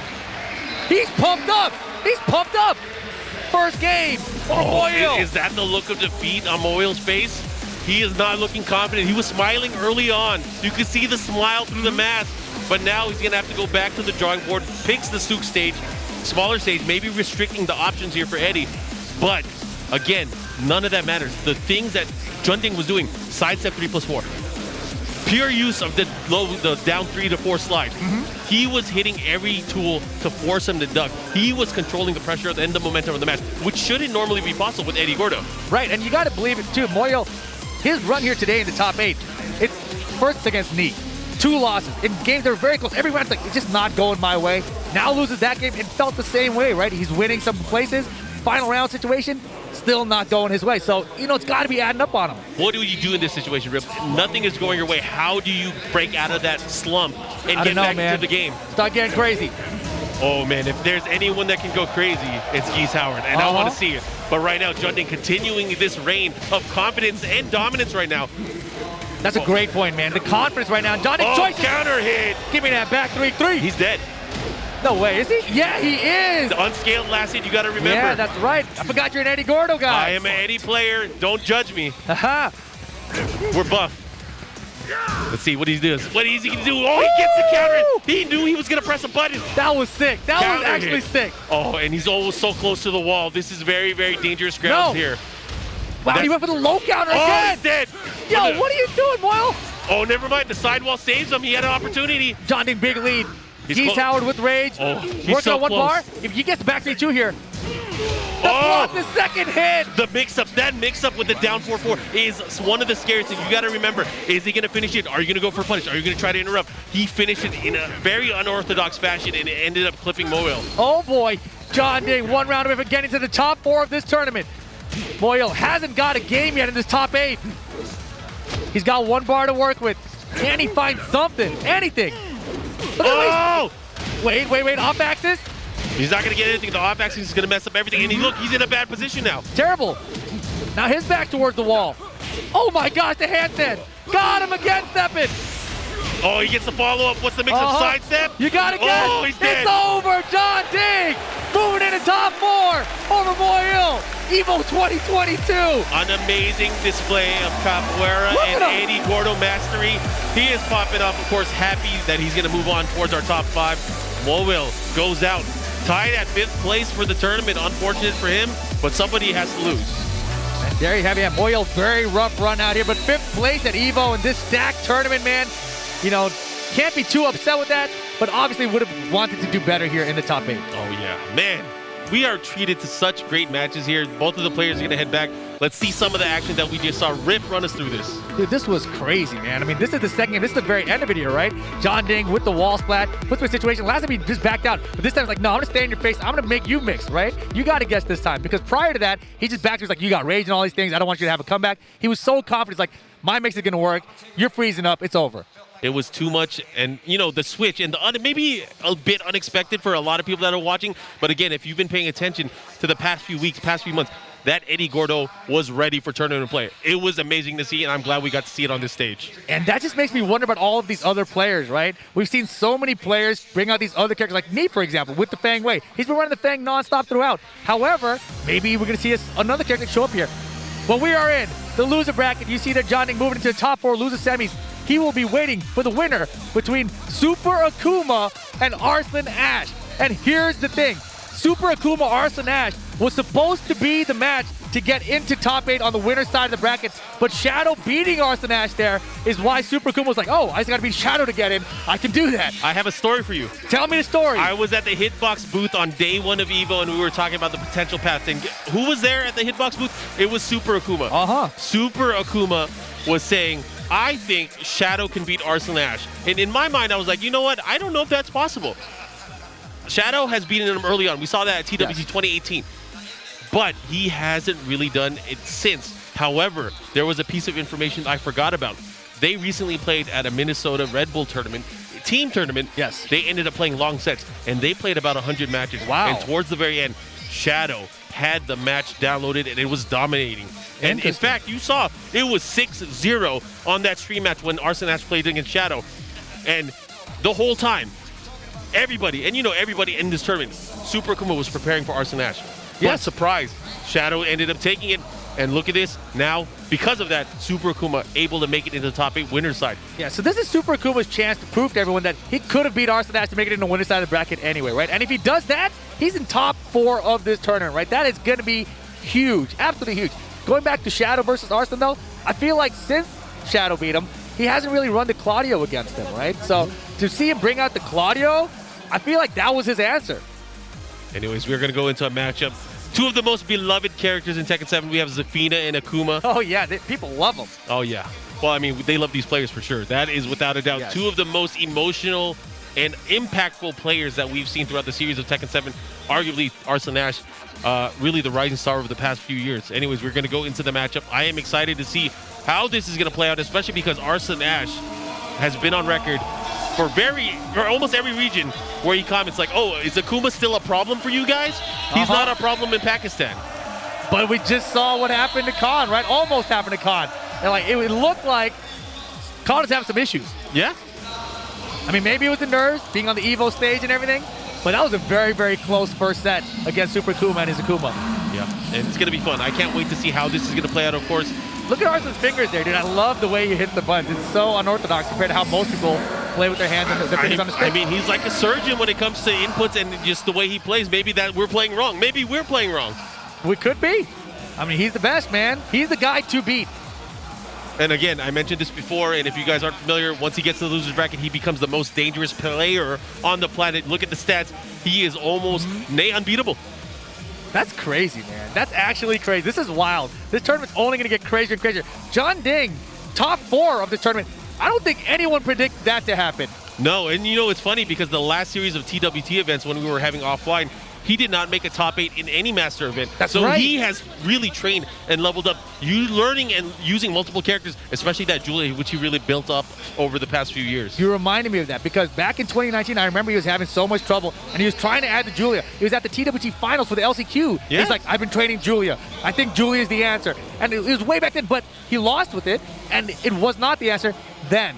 but he stuck with it. And here we are 3 years later, the anime training arc, and Junding top 4 of EVO. You love to see it. And you get, again, hard work pays off, and it definitely shows. And he is back here on the stage trying to fight and win. But right now it's all about Pakistan and France. Pakistan versus France again. Super Akuma had to play Khan on the winning side of the bracket. Now he gets Arslan in the loser side of the bracket. Yeah, if you guys watching at home are watching this, you may not be familiar with Tekken 7. There is still time to play and learn this game, pick up on it. You know, we are seasoned commentators on this game, but right now we're not even doing commentary. We're talking about a game that we love, and it's just so easy for us with this level of play to really enjoy it with you guys at home. So I hope you guys are paying attention and you guys are noticing the energy from this crowd, the energy from these players, and how great it is. Yeah, both of these guys fan favorites right now. We got a lot of EU representation here in the arena. Arslan Ash, of course, one of the fan favorites in general across Tekken. He's earned that respect from everybody. If you remember 3 years ago, people weren't so happy. They were kind of booing him out here. It's kind of like mixed reaction. Now, totally different story. Yeah. Oh, big launch. He went for a big whip. He got a heavy uppercut, unable to land here. Last day on Earth. Let's see. I mean, this is a very odd stage, of course, but again, Super Akuma, he's playing aggressively again. He is looking his way in, trying to find and chip away against Arslan. He caught him right there. He could have finished. Could have. And, you know, the thing that was beautiful there was he punished the 1+2. Oh my gosh, he caught him! He caught him! Yo. Okay, that's a good start, Super Akuma. But can he keep it up? That's the question. Can he keep it up for multiple rounds?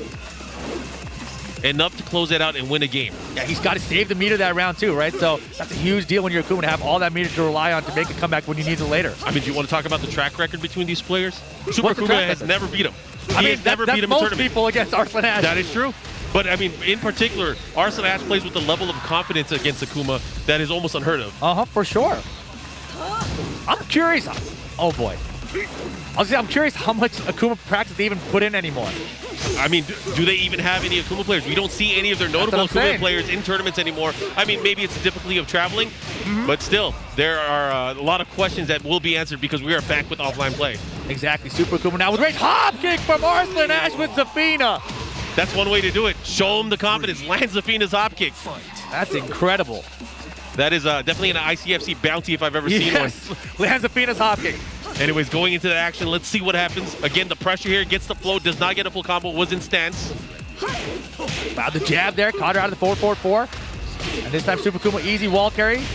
Still building up that meter. It's going to look good for him in the final round. This meter keeps building like this. Oh, Super Akuma's really going to have to mix things up. He has not been going low. He's been pressuring Arslan Ash with a lot of mids. Going for the jab, really trying to open up and find an opportunity. He's trying to react. He got and it. That's one way to react, but the wall. Goes for tech. Oh, boy. That's smart. Arslan Ash knows not to deal with any of the funny stuff. Teleport out of there. Oh, the jab. He's going to have to be careful. He's being really cautious. He's power crush with dead. the launcher. Smart stuff from Arslan Ash. And that is one of the sequences with Zafina that is rarely used in competitive play because it is so punishable. But at the end of the round, an amazing option. He was able to close it out. Man, and this feels like such a struggle for Arslan. Like, he's in there. He's got the round count lead, but it's not easy at all. I mean, this is what happens when you are the best player in the world. Of course. Everybody is going after you. Nice punish. He was ready. Very nice punish. Nothing there. Could have had a back one, maybe? Oh, the wall. He ducked the second hit on block. See how he goes. What's he going to do? Life deficit. He's in rage. The backdash so effective from Zafina. Yeah, no meter, though. Going to make this comeback way hard. Here's the down four. Do we see more of them is the question. 20 seconds left. The Super double Akuma. Jump. Is he going to... Oh, my Down for gosh. one. Oh, my caught gosh. up. Oh, no. He wanted a fireball, right? You tell me he wanted a fireball then, Mark. Never mind. You know, there could have been so many sequences there. Maybe he was expecting a down three. Maybe he was expecting a down one. Maybe a down forward one. He bet it all on something. He was either a fireball, a dragon punch, whatever it was. He tried to react with something there. That was rough. That was such a big bet. The pressure of the situation got to him, it seems like. Because I think he did try to uppercut there. I think he wanted, even though he didn't have the meter for it. He's done stuff like that. We've seen in recent tournaments that he has baited out a frame trap where he would go for an uppercut and try to beat out his opponent's reaction. But Arslan Ash too patient there. Too patient. Way too patient. And that seems to be the key for both Arslan and Nee, right? Like, they're both such patient players, even when things are getting really crazy and intense. Bro, it's been 3 years since we've done commentary at EVO. This is insane. I'm so glad we're back. Dude, the crowd here is awesome. Absolutely awesome. I'm telling you guys, if you guys have never been here, get the arena tickets. Come and experience the arena because it is different than any other FGC event out there. Anyways, going into, he gets the duck, but he's gonna get punished for it. Luckily, Akuma not having any meter, but Super Akuma locked and loaded, ready to go. I mean, you got to believe Arslan, that's a calculated risk. Like, I can just start the game, and what's he going to do? Worst case scenario, 1-2, 1 uppercut, no big deal. Yeah. I mean, early on, you want to take risks against Akuma. Once he has that meter, that's when you're not gonna mess around. Exactly. Anyways, we are in Geese Howard stage. Gets the follow-up to Sandy 3. Let's go. Pushing towards the wall. He might be able to close him out here. Side wall, doesn't matter. Oh my gosh, what a combo. Arslan Ash first round. That was beautiful. And now that 1+2 and the extension there is because he noticed that Super Akuma was always challenging after the 1+2. And now the back dash down for 2. Arslan Ash is getting into a groove right now. He did not look this comfortable in the first set that we saw him in. So now I can see the groove coming out. The back dash and down for 2, that's not something we've seen from him yet in this top 8. Oh yeah, the mental Zafina gauntlet coming into play here, and Super Akuma guessing wrong and having to deal with this mix-up. Let's see what happens on wake up. Look at this, he's gonna have to be careful. Back to the wall here. Oh, he floats! Oh boy, but that's good for Arslan. Yeah, good for Arslan. Get some damage though, but again, in rage now, Super Akuma. His tournament life is being threatened right now. Yeah, he's in big trouble here, but rage mode to Akuma, but he doesn't have meter. He's gonna need a lot of those down 4. There's 2 of them. Do we get a third? Go for it. Just go for the third. It'll work. Oh, the squid punch. He's done. It's not gonna work. It's not gonna work. I'm trying to warn him. There you have it. Set point, Arslan Ash. Fight. The shining star of I Pakistan. told him not to do it. What's he doing, Mark? I mean, how else is he gonna get? He has no meter. He can't really put the thread on. He has to do something. However, because he keeps doing it, it might give him opportunities towards the end of this round, but he's gonna have to risk it all. Third hit, yes. Oh, didn't reach. The wall is crazy, man. Yeah, and look at this corner. And look at the block from Arslan there, the down 3. Tall order here, Super Akuma, if you're gonna win this. Woo, that was so good. Oh my gosh, he might be done. One more mix-up could do it. One more mix-up could do it. Arslan Ash, the pixel. Wait. He's made crazy comebacks with the pixel before. He has no meter though. But he has no meter. He's got to raise the team to combos. How's he gonna deal with this? Earn it back, Super Akuma. You're running out of time. Arslan Ash is just gonna jab. He's gonna keep it safe. Duck and wall standing 2. Just run up and duck. Oh my God! He doesn't have time. He doesn't have time though. He's got to do this to spend the time. It freezes time, and now he's gonna get a ton of damage. He's gonna stay. Arslan Ash can stay on the ground. Ton of damage. Arslan Ash will stay on the ground. Running 3, down 4. Run up and do it again. Run up and do it again. You have no time. You gotta run up and do it again. Oh my gosh! There's no time. Unfortunate. Nice effort, but too big of a lead to overcome. Arslan Ash into the top 4 of EVO. Super Akuma out at 5th. What a fight, though. You got to give it up for the lone representative from Europe in our top 8, Allez France. Of course. I mean, nice effort there, but man, that was a hard comeback to make. And just run up down for a 2-1 was so risky, but with all the down 4s we had seen from him, it was actually a good mix. It was a good mix, and if the positioning had been a little bit better, if he had better position for the wall, if he had some meter as well, it could have been different. But the thing is, the key, there was not enough time. Yeah, not enough time. He didn't have the positioning and no meter, right? Like, those 3 things together made it so much more difficult. It made it a lot easier for Arslan to say, I'm staying on the ground after this demon hits me, right? So that's a bad combination. Bad combination.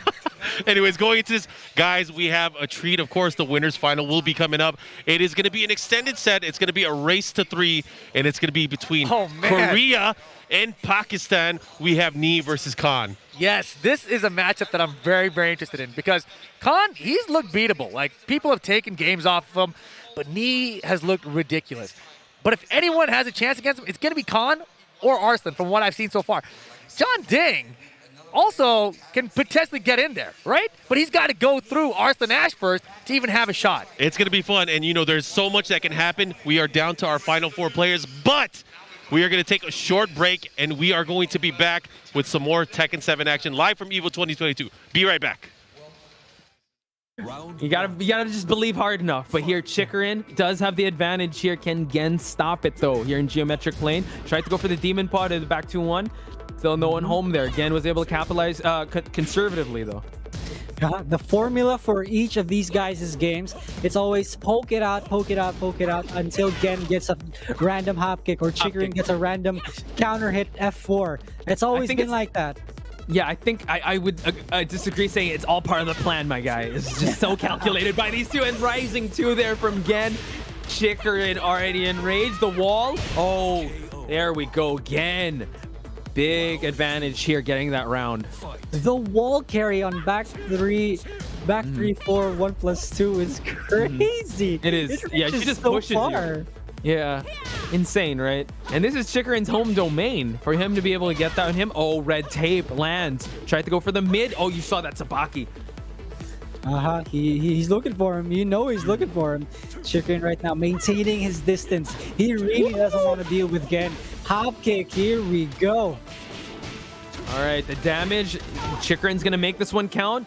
Tried to go for the Demon Paw for Wake Up. Oh, Heaven and Earth. You know that he's going to follow that one up. Nice block on the low. Who's going to take this one? Holy smokes. Again, 2 rounds straight. But Chikarin has been here before. Yep, we've seen this movie before. And Chikarin come back from this again right now. The winning in the poke department. Backdashing and backdashing. Back 2-1. Chikarin looking for it more and more.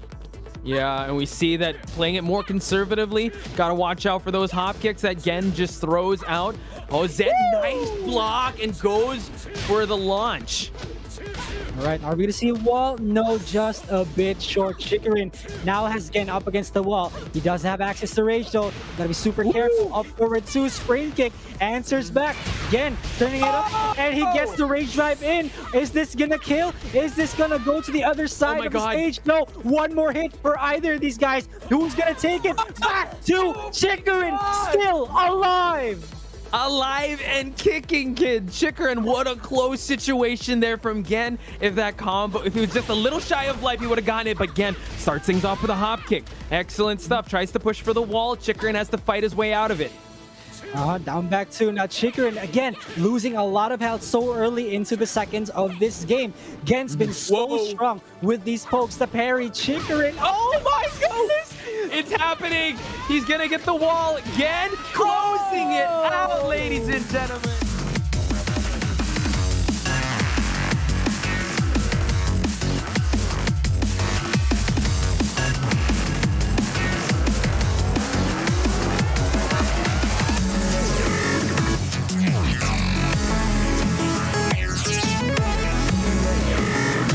Hello and welcome back to EVO 2022 live from Las Vegas, Nevada. We're at the Mandalay Bay right now. Tekken 7 top 8 underway. We are down to the top 4, and it's time for the winner's final with Knee versus Khan. Oh, this is going to be fun.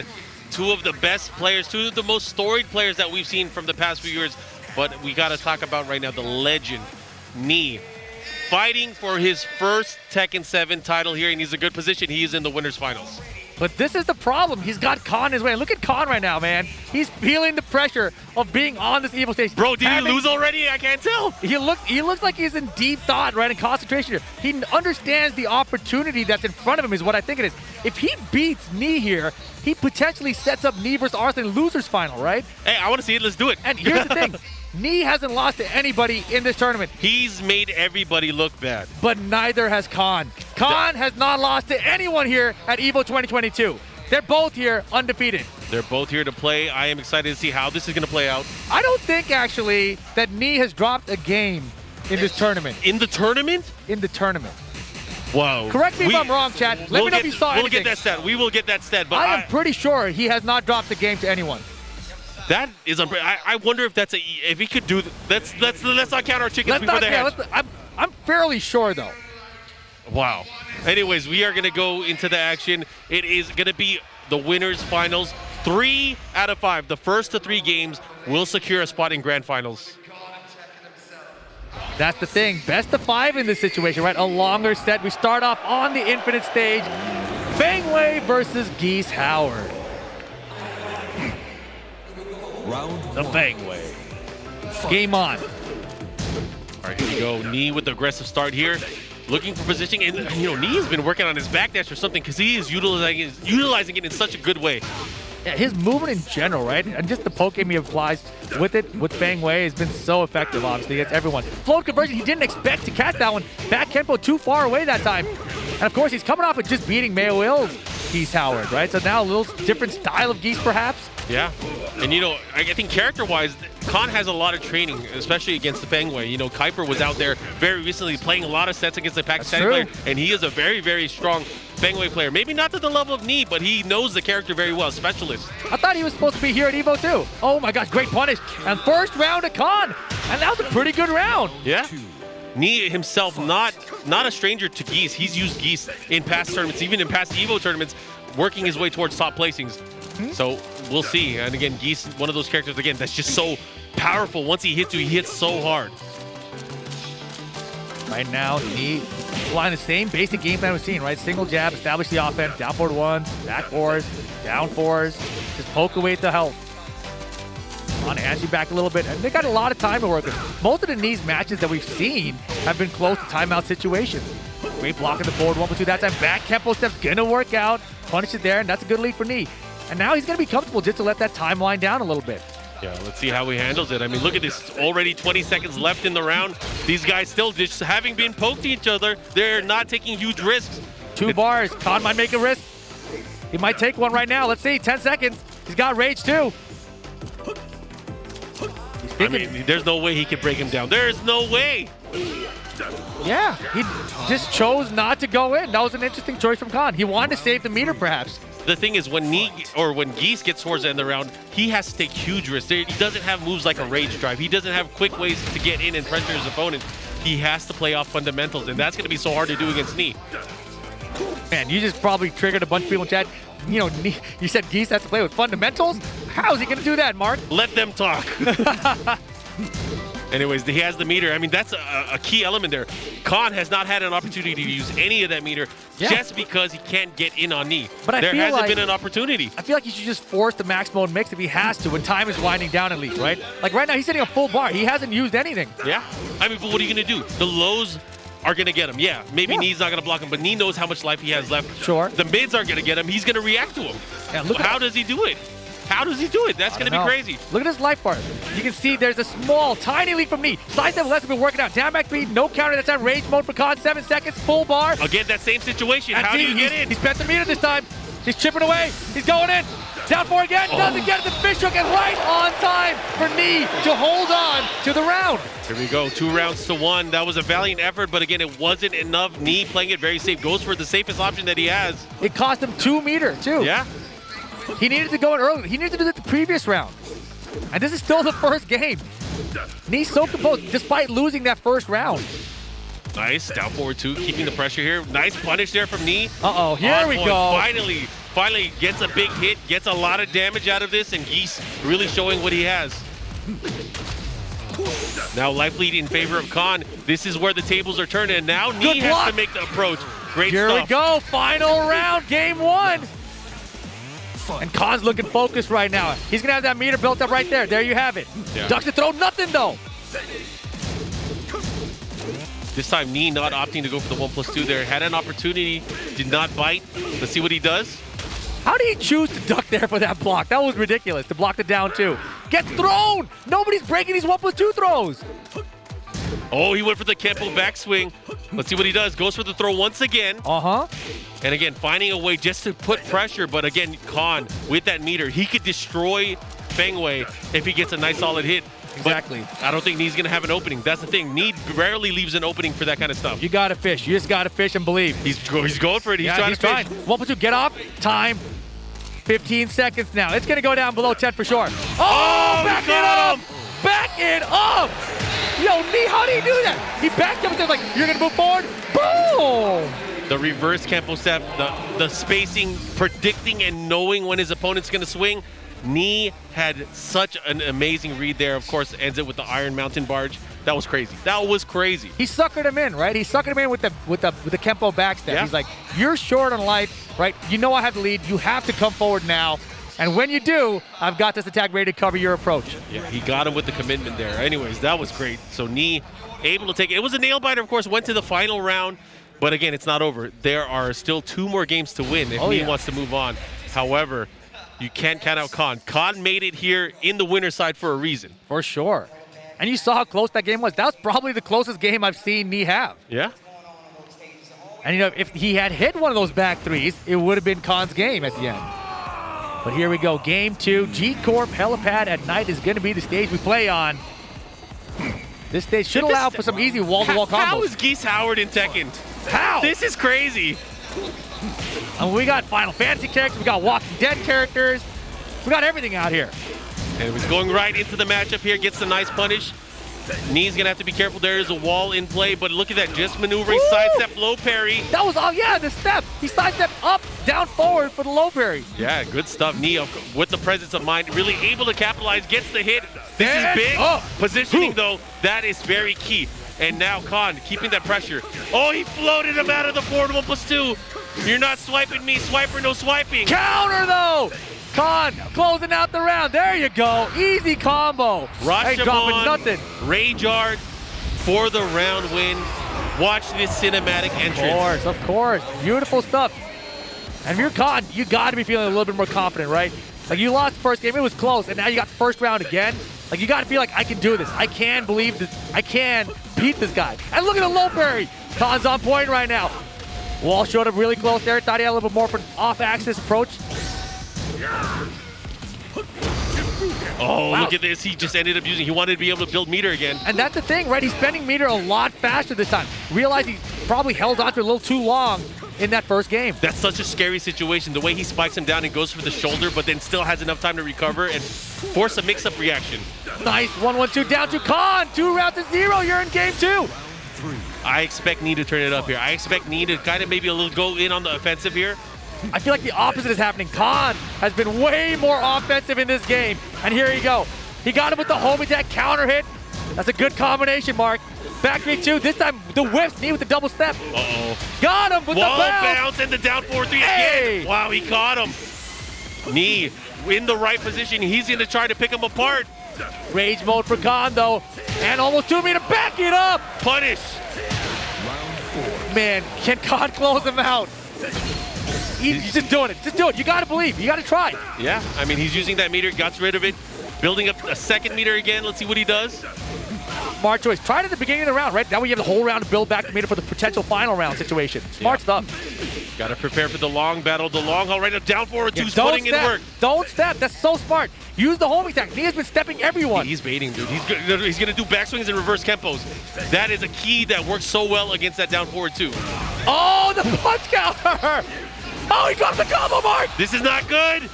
He's in rage. 1+2, throw, back it up. Maybe he just wanted rage. Oh, boy. 1+2, you back it up. Blue stuff. It's blocked. Rage mode gone. He tried it with punish. Oh, my God, there it is. There it is. Final round. Khan can't believe it. He looked up like, how did I lose that round?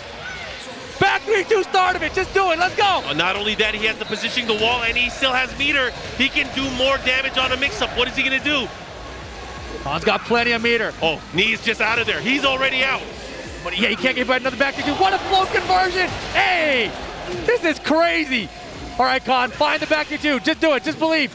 Max mode and go. Max mode and go off the step. He should be able to close it out. It should be. That'll be it.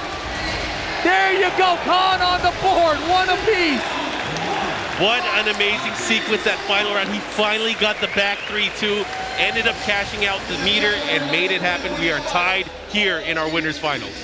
One of the things I noticed yesterday about Knee's playstyle, he was free to move. He would take all the pokes while moving, not hitting buttons, no getting counter hit, and people were just poking him back. And I was thinking, if people just commit to launchers on him, it's much riskier, right? Yeah. Khan adjusted there with a lot of homing attacks, a lot of just fishing with back 3-2s. He's like, you know what? Even if I don't get it, I'm going to max mode cancel and I'm going to go. And so far, that strategy has been much more effective for him. Knee has stuffed a lot of stuff with down for one, float conversions, etc. And he's done a great job of stopping a lot of Geese's approach. But now, we go to the infinite stage.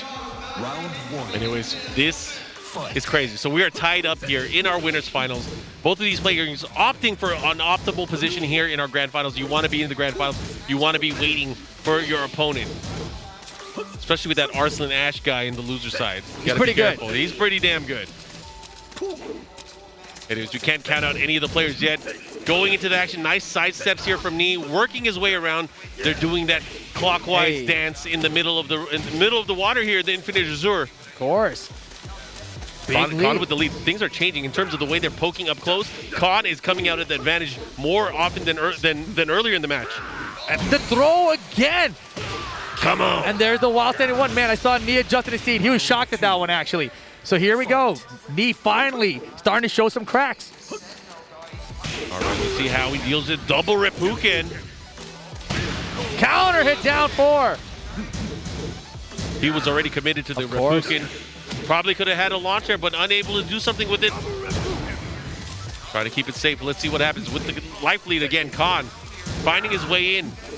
Knee hasn't been using reverse tempo. He hasn't been using any of the side step down back threes. Woo! That was beautiful. 100% hit rate. He's going to land those. Those hop kicks are his territory. Yeah, that was a complete whip punish too, right? He's just been sidestepping without hitting buttons, as I talked about earlier. Khan, for some reason, has stopped using the homing attack because I guess he doesn't want to get countered, perhaps.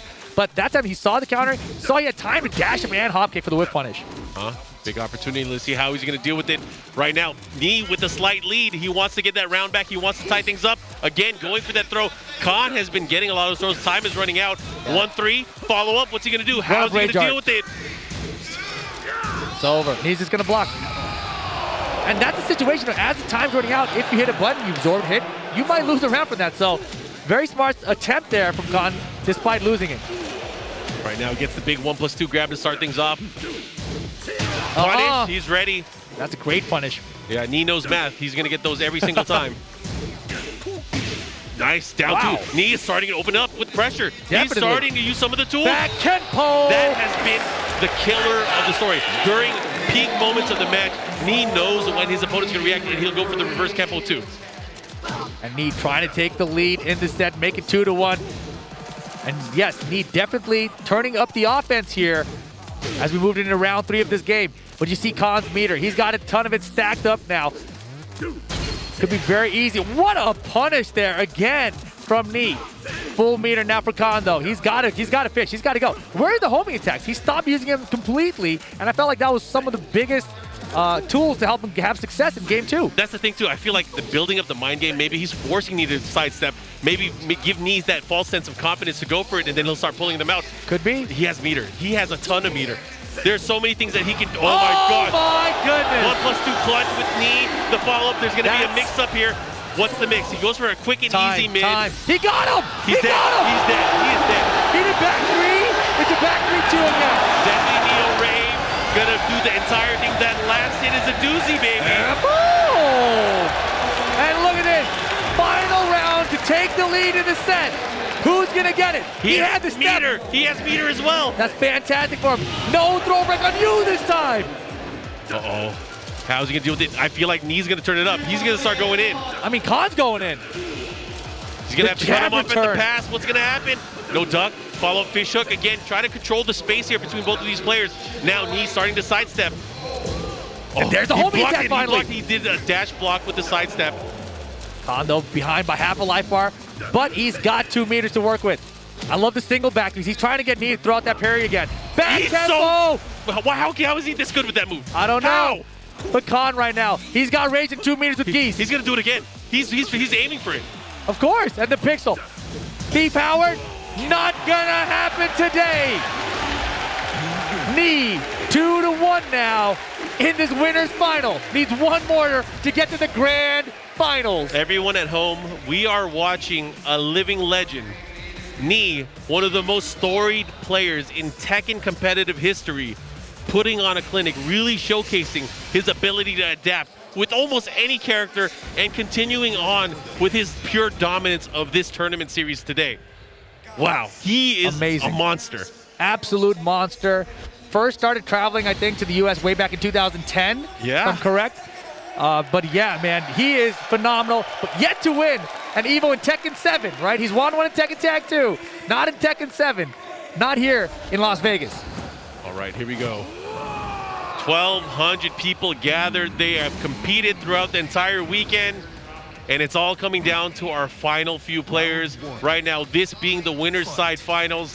Knee is up 2-1. He's trying to secure his spot in our grand finals, but Khan right now fighting back, but Knee with the early low parry into the wall. 1+2? Yeah, weird choice. Very strange. But look at this.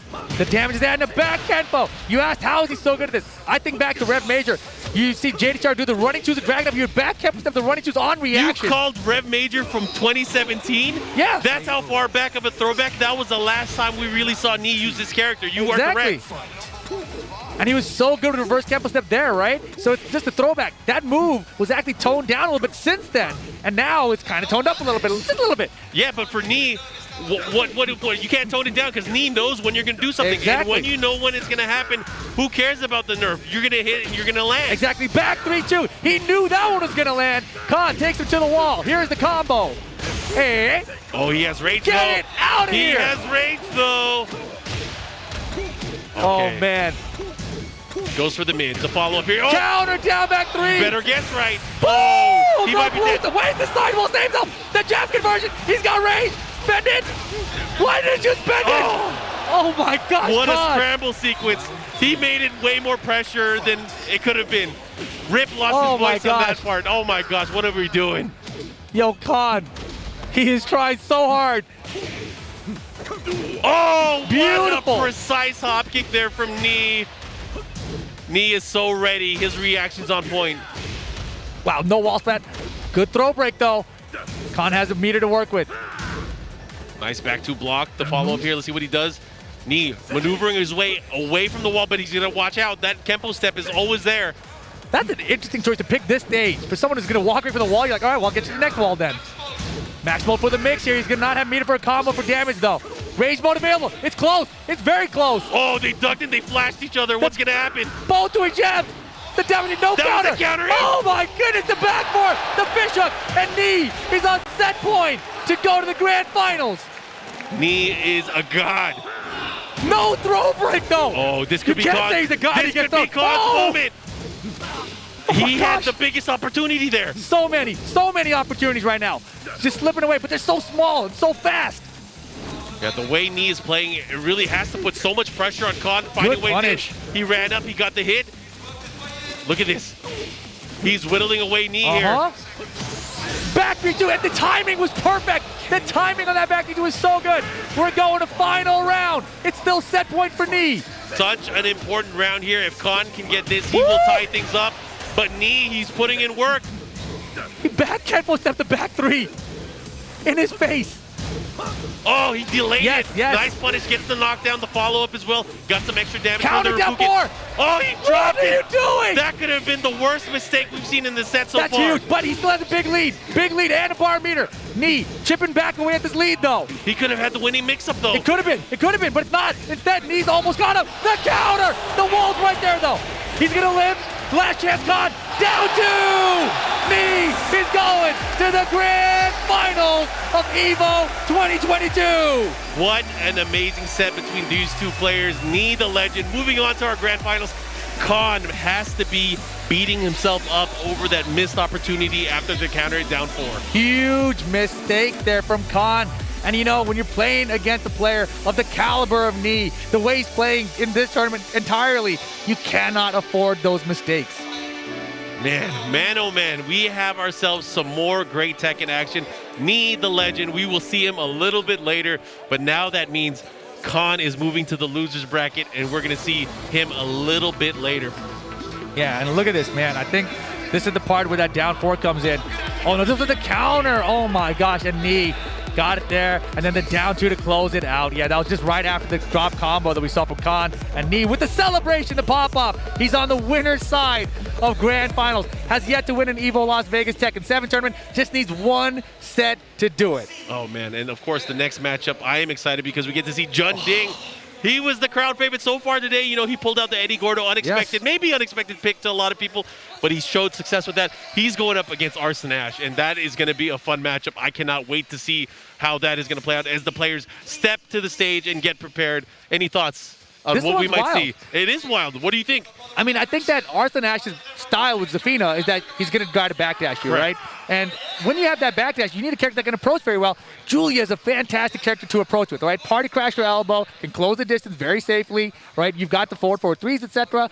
So there's a lot of stuff. The lunge punch can just all of a sudden change the game, right? So I think there's a lot of good tools here for his character. I don't think we're going to see an Eddie here, right? No, I think like a 0% chance. I mean, if it's a blowout, maybe 1%. If it's a blowout against Julia, then maybe there's a chance. But again, you have to remember, this is a smaller set. This is going to be a race to 2. Oh my gosh! So there's a chance. There is a chance he could pull it off. Maybe he could pull out a surprise.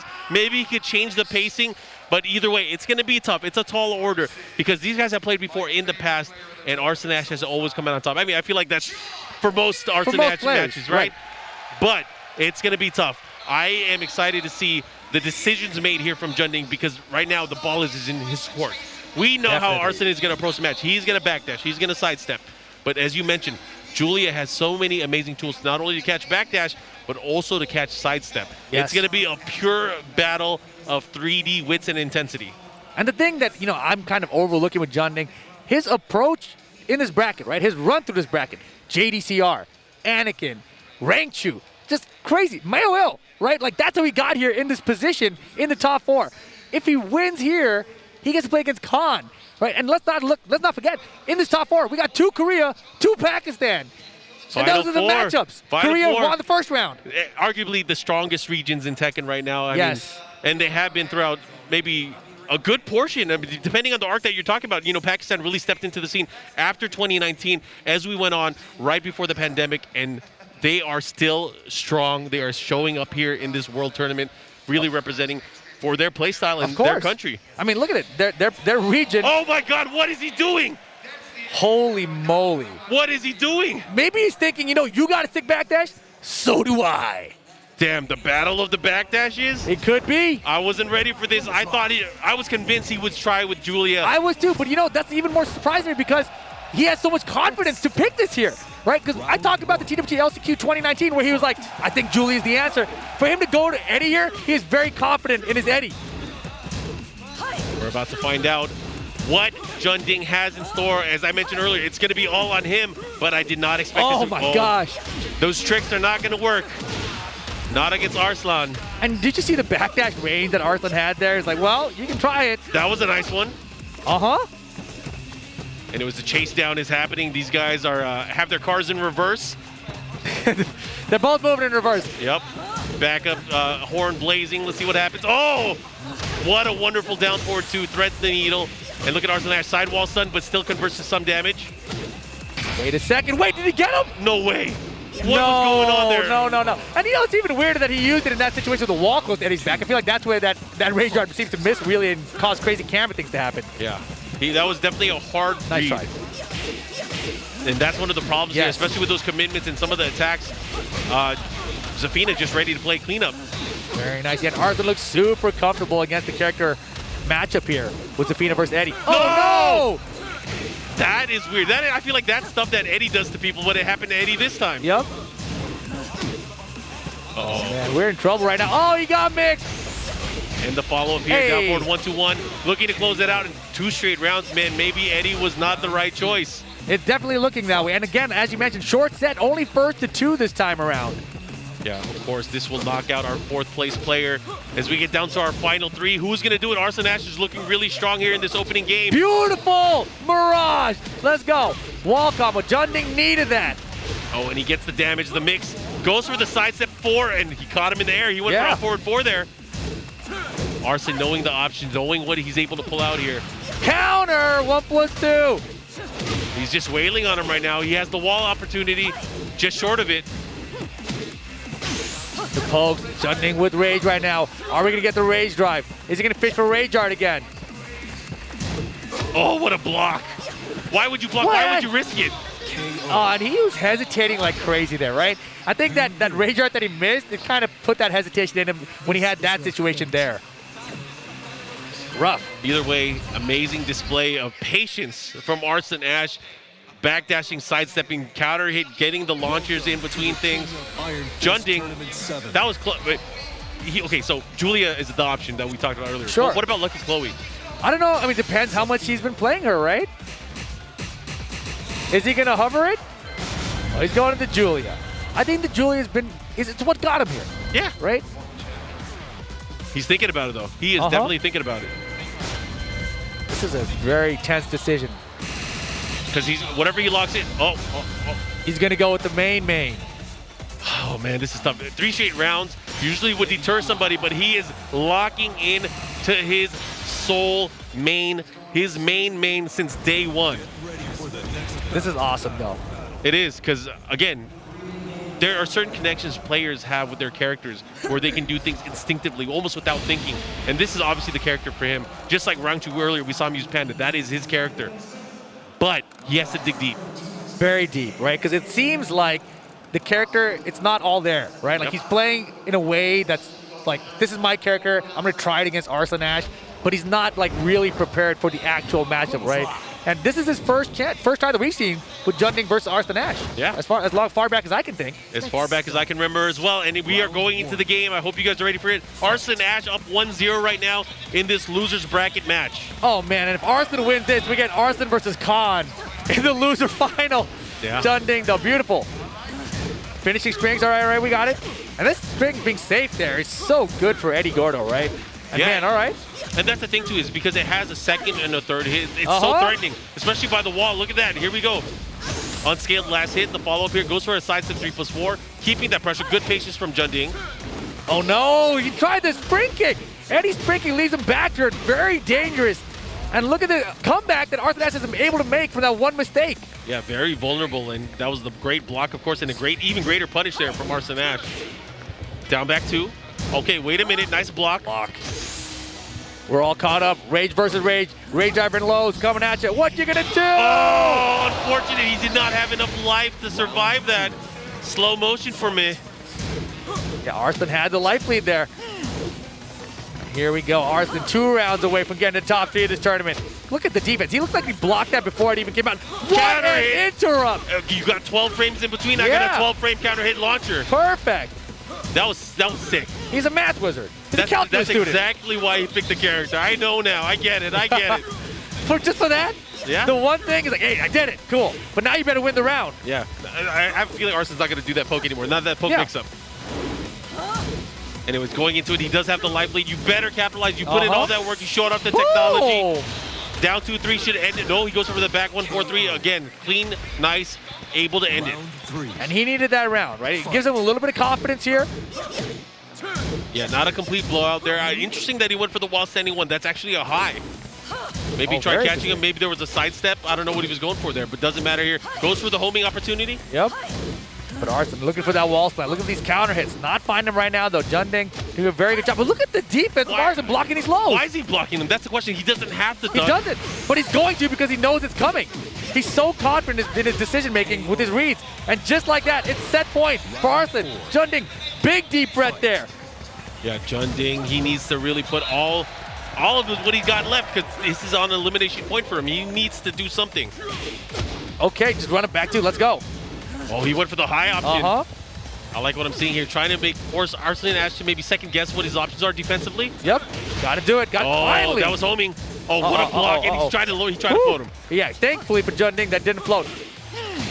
Boom! That was tight. Junding here. Wall kick should be short. Dang it. Okay, nice block follow-up. He's going to get the hit. Oh, boy. We still got him game. It's not over. Final round. Game 2. Let's see if Junding could do it. I mean, this would be miraculous. You got to remember that first game they had was 3-0. Junding fighting for his tournament life here. Goes for an instant while standing 4. Now, because he brandished that out, he's going to start going in with the lows. Oh my gosh, finish it. Just finish it. The built-in mix-up. Deep dash 4-4-4. He's feeling good. He's moving. He is moving right now. Oh, man, I feel like he's going to throw out a big mix-up. He's going to go for it. He wants a whip to whip punish. Arslan actually hesitated on that whip punish. What's he going to do? No, boy, didn't confirm. Started it. This is going to hurt. It's not going to kill. It's a ton of damage. But the mix-up. Oh, boy, into nothing. Arslan trying to close it out and go to top 3. Junding trying to survive. Times one. Oh, my gosh, he's done. Caught him as he came in down forward 1-4. Nicely done. Arslan Ash takes out Junding and moves in to top 3 of the tournament. But shout out to Junding. 4th place here at EVO 2022. Nicely done. South Korea getting 4th place here with his amazing play with Julia, but also Eddie Gordo. Pleasure to see, of course. Very much a crowd pleaser, but Arslan Ash, the story champion from 2019, making his comeback and now guaranteeing himself a top 3 finish. This is crazy. This is absolutely crazy. Our top three, we got Nee sitting on the winner side of Grand Finals. We got Khan sitting in the loser final, going to be going up against Arslan Ash. Pakistan v. Pakistan. Winner gets Nee, who's on the winner side of Grand Finals for potentially 2 sets. Think of the possibilities there. Like, you know, process all of it because it's nuts. We are on crash course. You know, I said it earlier, a lot of people want to see Nee and Arslan Ash, but first, Khan is in the way. Can Khan put a stop to his fellow Pakistani player, a player that he trains with and plays with all the time? That's what's going to make it interesting. From here on out, we have extended sets, and I'm so excited because our losers final will be coming out. But first, we are going to take a break. There's going to be some more Tekken action after this as we get to our top 3 of Tekken 7 at EVO 2022. We will be right back. Oh, man. Check out the latest apparel from 10-0. Brand new officially licensed products featuring Tekken, Guilty Gear, the King of Fighters, and some of your favorites from the fighting game community like Eris from Avoiding the Puddle, Tasty Steve, Exo Academy, and more. You can scan the QR code or visit 10-o.gg/merch.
How do I look? Shall we dance, milady? Let's see if you're up to scratch. Here comes trouble!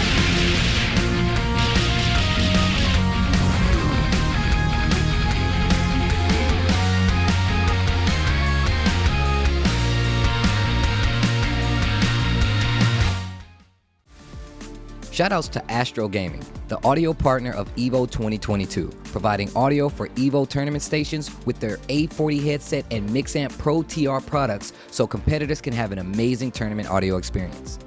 Go visit astrogaming.com to pick up your own A40 headset, Mixamp Pro TR, or audio-related accessories. And again, this is the decisive match here. It's 1-1. Careful, he's moving in. Oh, man. Okay, I can't believe I would see the day. We might possibly see it. Oh my gosh. There it goes. Look at the scaling, the damage. Here comes the corkscrew, the wall. Oh! Oh, he got him. Let's go, Majin. Oh my God, it was a low at that range. Jesus, I can't believe what I'm watching. He's pulling out the entire bag of tricks. Oh, backing up underneath with the Ollie ollie kick. And the Majin little pop off with the wave dash at the end. showing off the movement. This Jaguar is going out of control. Oh, man. Here we I go. can't believe what I'm seeing. Went for the throw. That was his throw break. He ducks under, very sharp. Don't count him out. We should be going JDCR. down. No, he drops it. Not able to extend the combo even further, but Majin, he's in good position. Oh, counter hit. This is going to be juicy. Yeah, he was able to confirm it as well. Oh my God, that was so close. The throw break, Majin is so sharp. Oh, Majin, the trade again. Oh, he gets it. Oh my God. 5 rounds straight for Majin. I can't believe it. We might see an American in winners finals. Oh my God. We're on the cusp, and Majin, he's working that momentum, the tracking moves. I can only make noises at this point. I'm sorry. Oh my gosh, is he gonna get the mix up afterwards? Yes, he does. What's gonna happen here? JDCR's gonna have to make a move. And he's using movement here. JDCR known for this. Oh, he low parry. He's gonna go downstairs. Low parry? Is it gonna be enough? He might kill. He might be He has the dead. wall. He drops it. He drops it. Oh, and Majin, he is on a tear right now. He's on the verge of This is setting an outrage. JDCR to losers. Oh my God. He's Oh gonna my beat gosh. it. He's gonna have to be careful though. He's in rage. He's gonna beat it. He has to. He ducked it. Oh, you gotta be careful. No. And that's something that you rarely get hit by, but JDCR ready Look for at the it. time. Look at the time. He's gonna have to either stay on the Look ground. at the time. Look at it. Oh my God. JDCR with an amazing comeback. God. He's from the future. He knew it. He's from the future. He's already seen it. Oh no, this momentum shift, I'm not liking it here. JDCR looking to come out on top. Nice combo. yes. Okay, good punish as well. JDCR Oh bringing my it all God. the way back. And an amazing match between these two. Final Not round. making it easy for our hero. Counter hit. There's the counter hit. Guaranteed follow-up with the Misses it. 4-2-1. Oh, the back swing. The Jaguar step. The block. And again, the USA chants from the crowd. Oh, this is way too exciting. He's working on a perfect. 3 of them. He didn't duck the high. Block that. Nice. Interrupt. And again, he's playing soft He threw combat. him. He broke it. JDCR. Oh, he gets it. One more hit can do it. Oh my the block. God. And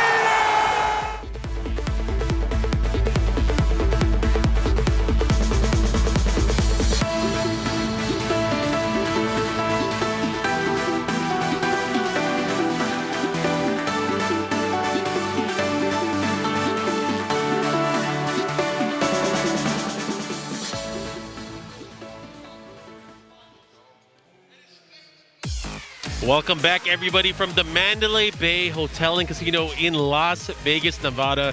This is EVO 2022, and we are about to get into our top 3 of Tekken 7, and I hope you guys are ready, because it's about to get crazy. It's definitely going to be interesting for sure. We got Pakistan v. Pakistan to kick it off in the loser side, and the winner of that gets to play Knee, of course. We talked about at the very beginning, everyone's looking forward to Arslan versus Knee, but it's not a foregone conclusion that's going to happen here. Khan versus Arslan Ash could go either way. You know, you've talked about how they're training partners. They play tons and tons of matches together, and this is only a first to 3, which is a longer set for us in the tournament, but for them, they play like first to 10s, right? They have so much experience against one another. It's really going to come down to who plays better today. And today, that's the thing. It's any given Sunday. Anybody can come out on top. I would not bet any money against anybody. You guys can see the bracket from earlier today, how all of this went down. Good diversity, 4 different regions representing here in our top 8. And we're down to 2, Pakistan and South Korea. This is wild because that first set with Khan and Knee that we saw in the winners final was very close. Oh, yeah. Khan was adjusting, he was adapting, he was figuring things out. So if he wins here, I feel like he might actually get the reset at least. It's very likely. And the thing is, let's get through this match first. Then I'm going to talk all this talk of the lore that we've had in the past. Of course. There's the friendship handshake. There we go. They're getting ready for it. It's going to get good. It's about to get crazy. Geese and Zafina is what I think we'll see. Will it be the matchup that we get on the screen? Who knows? We are about to find out. Get ready for the next battle. Zafina versus Geese Howard is going to be staged, and they ran him to Howard Estate. Oh, man. That's one of the coolest stages in all So good. of Tekken 7. And I remember years ago, the announcement of Geese Howard here in this very arena. Yes. That song playing and the crowd going nuts. It was so good. Oh, let's see who the crowd wants. Arslan? Pretty decent pop for Arslan. Oh, it's about the same. It's about the same. It's about the same. Tough call. Khan's won him over. It's like Rocky IV. The jackets are off, not ours. We're keeping ours on, but Geese is ready to play. Here we go. Starting it off. This is going to be a race to 3. Losers final. All right, very patient start from both of them. Just approaching, no buttons. And there's a 1-1-2 punish from Khan to start it off. Down 3 from Arslan in return, while standing 4. Nice check from Khan. Okay, I like the down jab there. Oh my goodness, and look at it. You want to single jab me while standing 1-2 all day.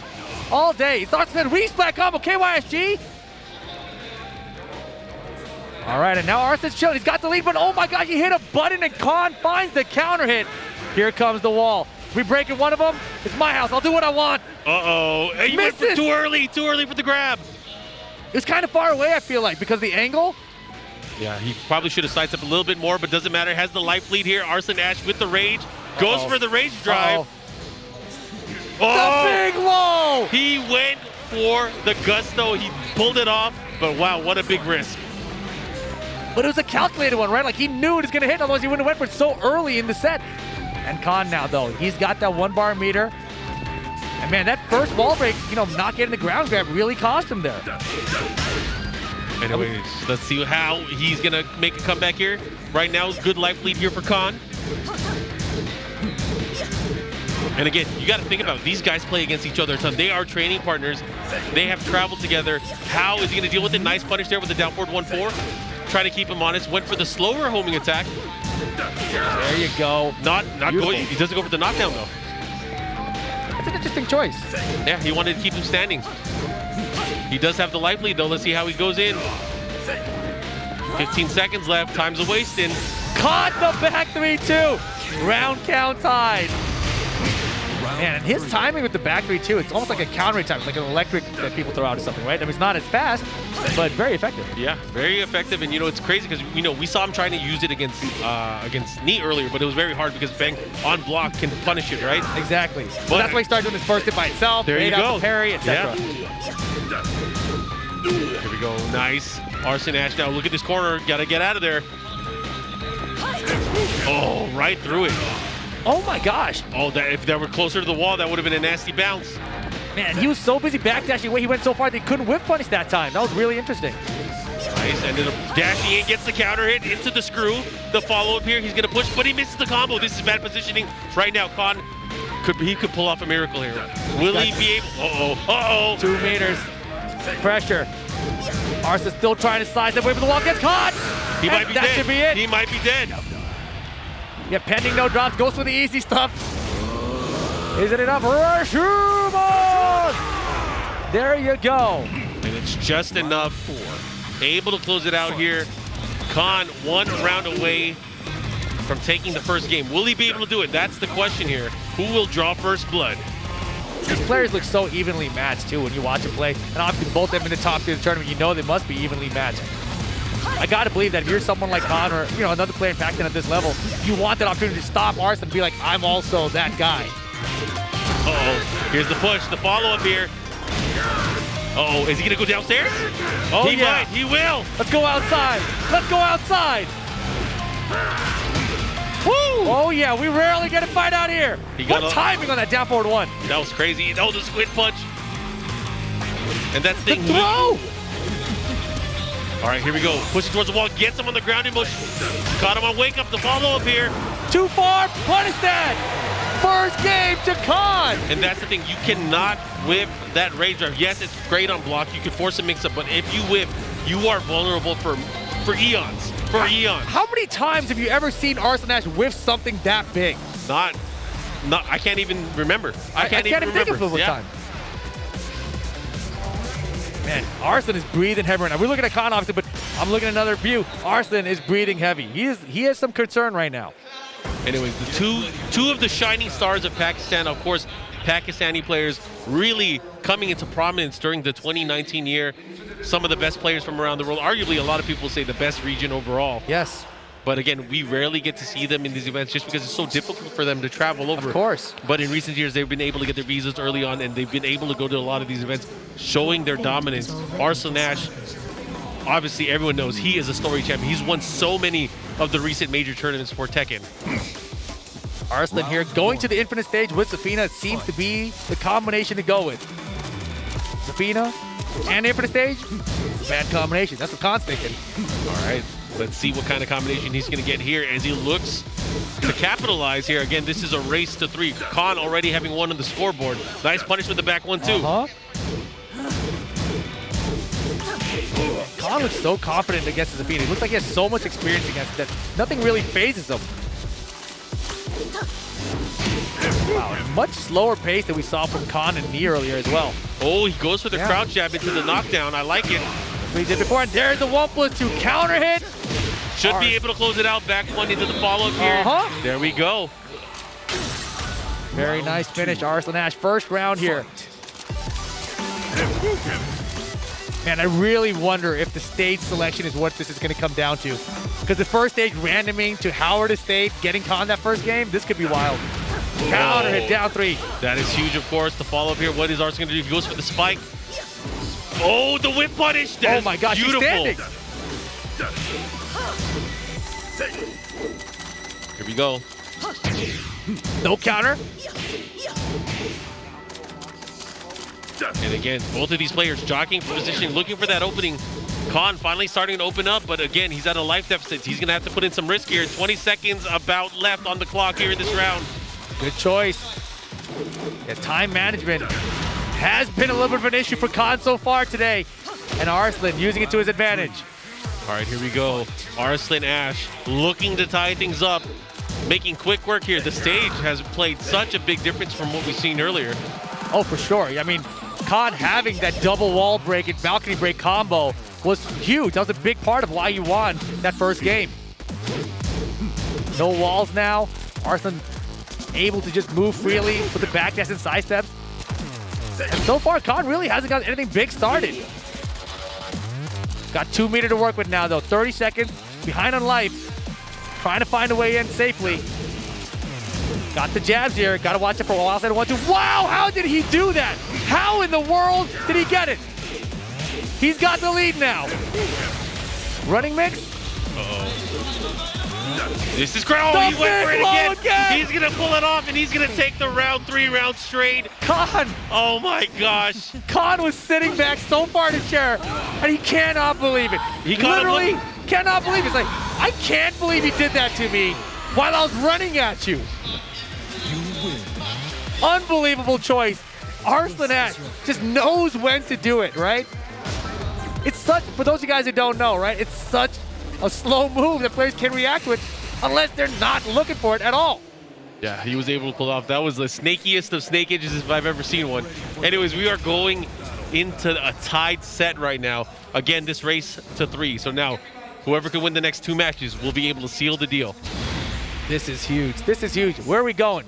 G Corp helipad at night? It's going to be good for Geese. It's going to be good for whoever gets the hit at the wall. That's the great point. I mean, but of course, Geese, known for his wall business. It's also a stage that's going to restrict Zafina's movement, right? Like, because if the walls are not broken, there's a much smaller of a stage for her to get away from you. Yeah, we will see. I mean, it comes down to who's able to get that first hit, get the big hit that counts. But again, we haven't really seen that many sequences where Geese has been able to get the standing 2 out of a stance transition early on. That's what we saw. But again, they trade blows there. He tried to challenge. I like what Arslan was doing here, but a nice punisher from Khan. Yeah, beautiful patience there. And I love the down forward 1 check there. He knew Arslan was going to look for the wild standing 1 after the 1+2 on block, so he just checked it with the down forward 1 instead. Yeah, a big counter hit there. He caught him pressing a button. Here comes Arslan Ash, the spike into the follow-up, trying to catch him with the double. He's pitching with those counters. Man, Arslan is looking comfortable. Wow, that was a risky counter there. Down forward 1, she's going right under him. That Mantis dance is killing him right now. Oh my goodness, and just caught him there. Khan hoping for the high there so we'd have an opportunity for a comeback, and Arslan staying safe, protecting that life lead. Oh yeah. Not only that, he is really trying to change the way that the momentum is going in his match. He is putting the control in terms of movement. But back to the wall now, and that could change everything. Here comes Khan. But nice back 1-2 again. Yeah, he's been on point of those back 1-2s for sure. And did you see that? The single jab approach, Arslan instantly goes for while standing 1 to try to check it. And the thing is, doing that against a jab, it's insane. Right. And he's able to do it so well. Gets the wall break. Uh-oh, here we go. The mix-up into the double roof. We can keep it safe. But he does have range, so Arslan Ash could end it here. Low parry's good. good. Gosh. Oh boy, we're gonna have a banger of a set here, dude. It's gonna go down the wire. I can feel it. Oh yeah, they're going back and forth. Tied up on rounds here in game number 3. Boom! Big counter hit. Dash jab. Will he get the wall? He does. Cashes it in. And try to sidewalk left to avoid those options from Mantis.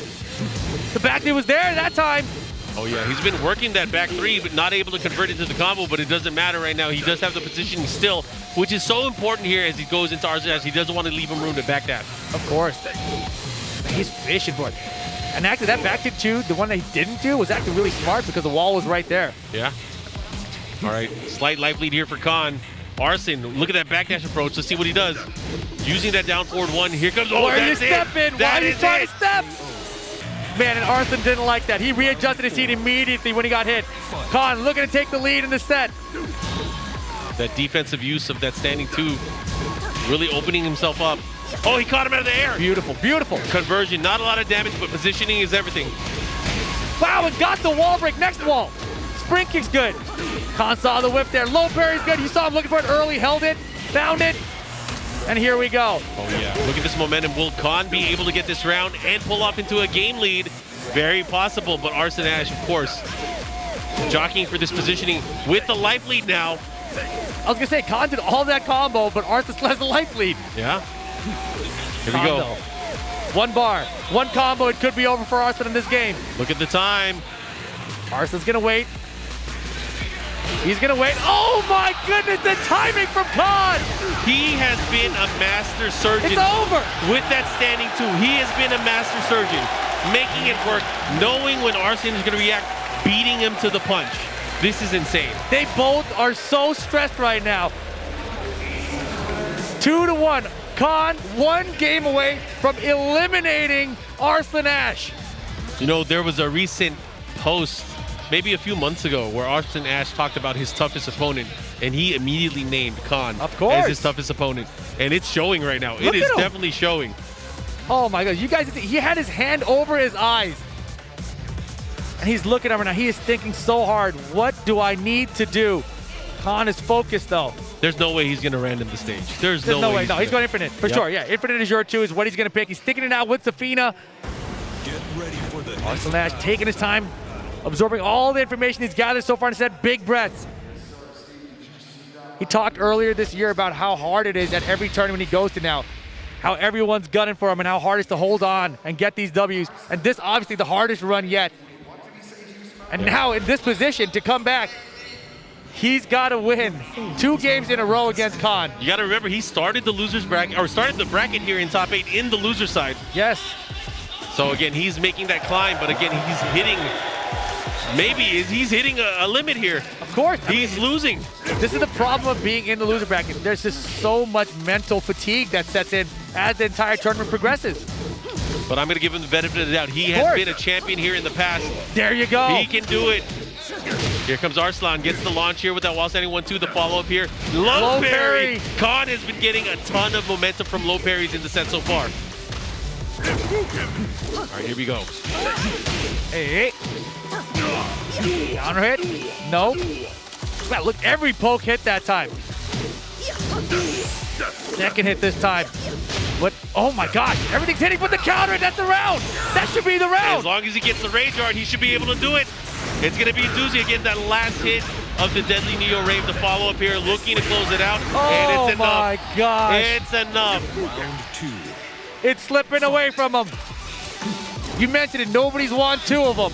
Nobody's won 2. And right now it is slipping away. The opportunity to win 2 from Arslan Ash. Here we go.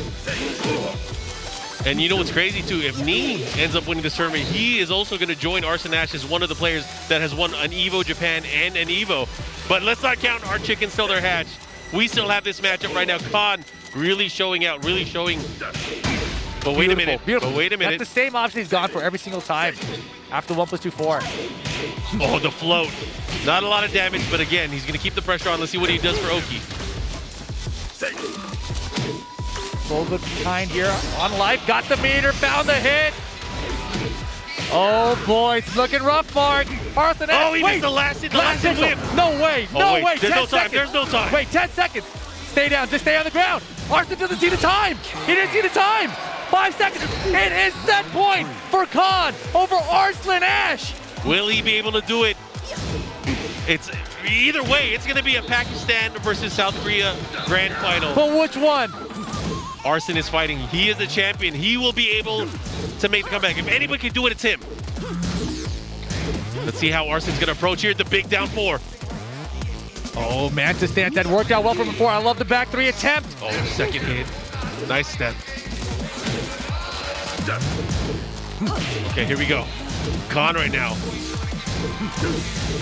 Punish that, yes, sir. And the pressure is on for Arslan. Yeah, should have been down 4-2 though. I think he's already committed to the down 3 in his mind before that. The big low works again. Oh my God, he lives. He's not dead. Oh, it's not yet. He's not dead. He's gonna live. There's a pixel. There's a pixel. Time though. Just time. Just chill. Just chill. Don't take a big risk. Don't even hit a button. He has meter. Back Be there. careful. Why? Just stay on the ground. Why did you get up even? The rainstorm? No. Oh my gosh. Oh my gosh. Okay. Arslan survived one more round, but he still needs 2 more to get out of this game. This is crazy. He has 2 meter. Oh my gosh, this could be bad. This is so deadly. What an amazing sequence The there. mix. Force the mix. Make him guess. Smart stuff from Khan right now. Down 3 countering from Arslan. Beautiful timing. He's been looking for that. He's been using that down 3, really trying to utilize that. The squid punch follow-up. Smart. Man, they're both being so cautious right now. They know how one mistake could cost them everything. That down 3 was trying to low berry. Just a little early. How is he going to deal with it? Again, about even on life for both of these players, but the round lead with Khan. Got the single jab from Arslan this time. No duck. Side step 3. Oh my gosh, it's so tense. Arslan's tournament life on the line. He is opening him up. Oh the my God. 4-2. That was the same sequence from earlier. He whiffed the follow-up. Here we go. Arslan's got to be careful. Can't get hit by anything. 2 meters. 2 meters. Can't get hit by anything. Force the mix if you're Khan. Force the mix if you're Khan. What are you doing? Why would you throw? Why would you throw? Why? I don't know. Maybe he wanted to bait a button so you can rage art him? I don't know. But final round situation. Arslan just holding back here. Trying to find an opening. Here we go. Final round here. A very pivotal round here for the entire tournament. Beautiful block. He did nothing. He stands transition. What happened? He has so much meter as well. And he gets the throw. No breaks. Arslan, is he falling apart? Get that out of here. Not going to do it to me again. Here 3 we go. meters for Khan.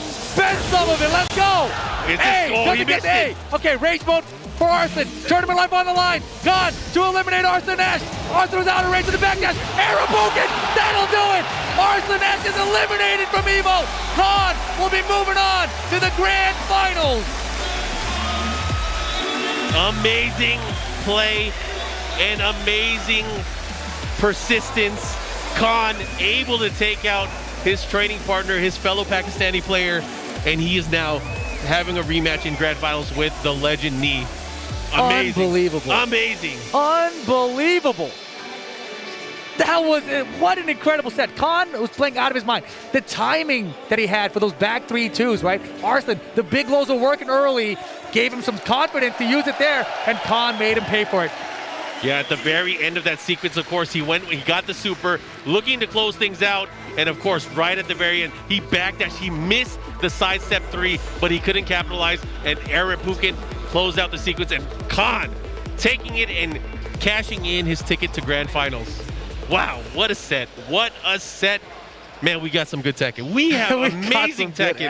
Tekken. Oh, Khan getting his run back chance with Nee here in the grand finals. Everyone came and is talking about Arslan versus Nee.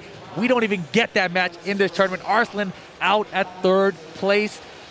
ridiculous, but amazing. We know our grand finals, guys. We know what's going to happen, and it's going to be coming up.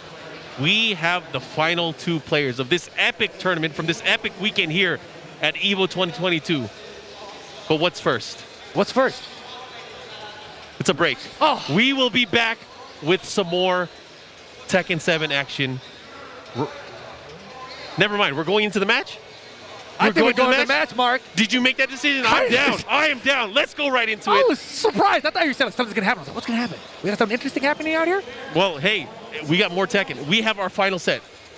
It's grand finals time, ladies and gentlemen.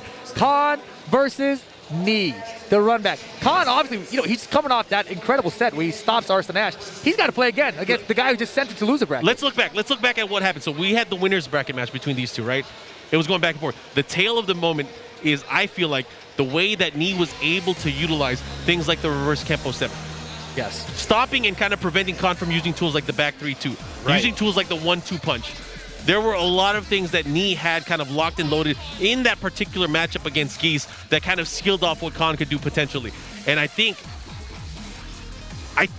Khan has had so much time to think about it. He has to have a game plan going into the match with Knee, because Knee, and we know Knee, we've seen Knee so many times. He is picking Fang. There is, without a shadow of a doubt, picking Fang in this matchup. If you are Khan, what are you going to do?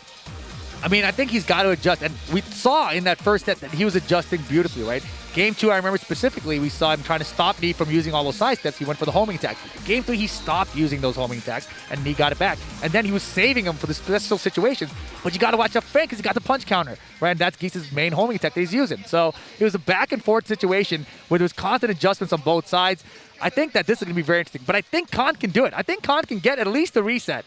Maybe even win the whole tournament. I think Khan, especially after this moment, being able to play, maybe being very warm, very on point, knowing what he has to do. Again, he just lost to it. He knows, and I bet you Arslan Ash is telling him what he should do. Arslan Ash has so much experience against this player, Knee. These guys are teammates. They talk all the time in tournament play. I saw them talking afterwards as well as they were stepping off the stage. This is going to be exciting. I can't wait to see the strategy that goes into it. But you never know. Knee, legend. I'm very confident he's going to pick Feng Wei. But if he does something crazy, he has some insurance. He's in a good position. He is on the winner's side of top 8 grand finals. So for Khan to win this tournament, he's got to win 2 sets of best of 5 against Knee. Tall order. Very tall order, right? But Khan was very close in those first games. In fact, that first set when they had, there was a dropped combo, right? The down forward dropped combo counter hit from Khan that cost him that round, that gave Knee the victory in the entire set. But here they are setting up on the stage for our grand finals. Knee on the winner's side of the bracket. Khan fresh off of eliminating Arslan Ash. Yes, our final 2 players here at EVO 2022. South Korea versus Pakistan. It was South Korea versus Pakistan in 2019 too. You know what this reminds me of though? What's up? This reminds me of the TWT finals. Oh yeah. Right? Remember the one where Knee thought he was going to be playing someone, or Kudon thought he was going to be playing someone, and then the guy from loser wasn't the guy he expected, and all of a sudden a Panda wins the championship? Hey, the losers bracket person, in my opinion, always has the advantage because they get to see the path, they get to see everything that happens, and if they can apply that knowledge, very likely they can pull it off. Exactly. So let's see what happens. Man, Khan was the guy I was looking at in the bracket. I was like, dude, no one's talking about Khan, but he is the guy right now. No one has beat him. Except for Knee. Except for Knee in the and now winner's at this side. point, yes. Knee has sent it down to the loser bracket. But no one had taken a game, as far as I know, against Knee, except for Khan either. Yeah. Well, either way, the 2 strongest players have gathered. We are now at the apex of our tournament, the final set to decide who is our champion here for EVO 2022 Tekken 7. Geese Howard. Who the crowd wants to win. People want to see Khan. They're cheering pretty loud. I bet you the crowd is going to pop for Knee. The legend. So. They got to. Get ready for the next battle. Oh, yeah. Oh, yeah. They want Knee. 3-1, I'd say. Holy moly. And it would be so deserved, right? Because he's been here so many times, so many finals, top 8 finishes for Knee. But here we go. They are loading up. It's time for the grand finals. Knee versus Khan. Set 1. We got Feng Wei versus Geese Howard. Much like we saw in our winner's side of the bracket and our winner's final, a rematch of these two powerhouse characters. Who will be able to come out in the lead early on? That was really weird. He went for a forward 4-3 mix-up right away. Knee, will he change up the playstyle? Will he adapt on the fly and give his opponent some trouble early on? Very defensive. Usually a lot of Knee's matches end up going to the very end in terms of time. Yeah, this time starting out way more offense, right? A lot more jabs, and he's feeling confident, I think. But look at the block of the down four. And again, usually Knee doesn't duck. He does not duck. He does not force, especially this early on. Exactly. But he's feeling some kind of way. Maybe he's downloaded the entire map. Or it could be just like he knows how the first set went. He knows what he did. He's like, I'm going to mix things up here just to keep him on his toes, keep him guessing. Yeah. And that's one of the things. It's an endurance test right here Yes. now. Because the memories of what you happened and what happened to you guys in the winner side final has to be carrying over. You have to make that adjustment. And again, Nia has been watching it. Back end post step. We saw a lot of that at winner's final. He's looking to find his way in. Whoa, interesting poke with the low. Nice side step. Wow. Oh, Knee is ready. But I really think Khan, he has what it takes. Let's see what he does as he goes in. Goes for the back 3-2, unable to get it. The side step 3 option is, it seems like it's something he likes to do pretty often. Oh, he tried to catch him. And that was a good choice for me, right? Even if he got stepped there, Khan doesn't have meter to really punish him heavy. Yeah. Wow. Early on, that's the time to do it. 10 seconds. Khan's got a big lead. Just got to chill. Don't get rage art. Error. Rippuken works out. Side step force too far. Holy moly, he hit a button. That was almost dangerous. Yeah, you're good. You're fine here. You're fine here. Down by 4 don't think it's really going to hurt you, and you'll be able to block it on reaction. So there you go. Round count tied. Here we go. Nice block there. Wow. Why would he duck? Don't step. Those holding moves so important, especially against a player like me who's constantly sidestepping against you. Put the brakes on the follow-up here. And he's letting these back 3-2s rip. He's spending the meter as soon as he gets it. He not opting to do the punch counter just yet. Stand up. I like the option there. Got the ground throw. Good life lead here for Khan. Might be able to pull off to the round lead as well. Nice. Here we go. The pressure, but a counter hit from Knee and Rage. This is where it gets scary. Oh, yeah. If he ducked there, Knee would have had him. Look at Khan. Look at these low parries. Look at the duck, the jab, the punch of wild standing fours. Oh, he's whittling away. He's about to get him. Oh, get it out of here. What a sequence there. Khan able to low parry, get the round win. And look at that. 2 rounds to 1. Khan trying to draw first blood here. And he baited there, right? He baited with just a single back 3 by itself. He returned the homing attacks. Khan sitting with that 1 bar meat here. Got to chip away at this life lead from Knee. Yeah, Knee is moving right now. We saw the start of the game, way more offense, now dialing it all back. Right now, Knee with the life lead.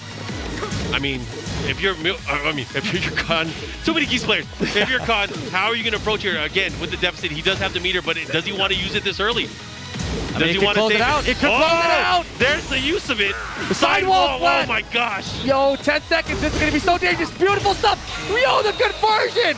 Beautiful. Absolutely beautiful. He has been killer with the instant air Rippuken into a follow-up combo. He has landed it twice now in the tournament. Wow. And I love that he saves it for the very end. Like, you are not thinking about a character like this jumping in air Rippuken really quickly, right? Smart stuff. That's how we beat Arson just a second ago. And it was the final hit. Yeah, able to make it work. Good stuff there to Khan. Getting the game here, drawing first blood against Knee. Knee sticking to Fangwei. And here we go. We're going to go to the Infinite Reserve. We have the open stage. This has been a common thread from what we've seen so far. Yes. After the first match, after the wall game, we go straight into the Wallace stage where it's a real test of spacing for both of these players. Yeah, Geese is so deadly with your back to a wall, right? So just remove that option. Maybe things will be better for you. We're going to go right into it. Goes for the mid option. Counter. Big stuff here. Nice, gets the Gatling series here, the follow-up here. Nice throw break. Oh my god, the headbutt to stuff it. There you go, the side step 3s now. Khan loves using that low off the step, but you also got to consider the back 3 off the step. Wow, their poach is moving in and out of each other's face there. The down forward wants to get it out. Low parry from Khan. He is so defensively ready. He's been getting all these options in the right way. He's puts him into rage now, but what is Nee gonna do? Oh my gosh, the mid and the low. Yo, Khan! Confidence growing. You can see it. You can see it in his eyes. Confidence. The confidence. I like it. Let's go. Oh my gosh. Now going in, starting to poke, starting to find his rhythm. He's gonna have to be careful though. What a jab. He's challenging. Oh, I love it. The second hit this time finally landing. Punch, follow up. What's he gonna do? Goes for the down two. Right now, it feels like Nee has lost Khan's timing. Nice combo. Able to get the mini float. Oh, whoa, you're baiting the big stuff there. Yeah, I mean, honestly, though, Khan's counters have been pretty terrible. Like, I think he's hit like 1 out of 20 or something. Yeah. Here's a follow-up. He's going to put himself into a good position. Goes for the mix-up sidestep attack. He got caught. He dead. got caught. And he's looking so dejected right now. He can't believe he let that happen to himself. He threw it away. Such a lead, yeah. Such a lead. Just chill. 14 seconds. Round 3. Anyways, tied up on rounds here.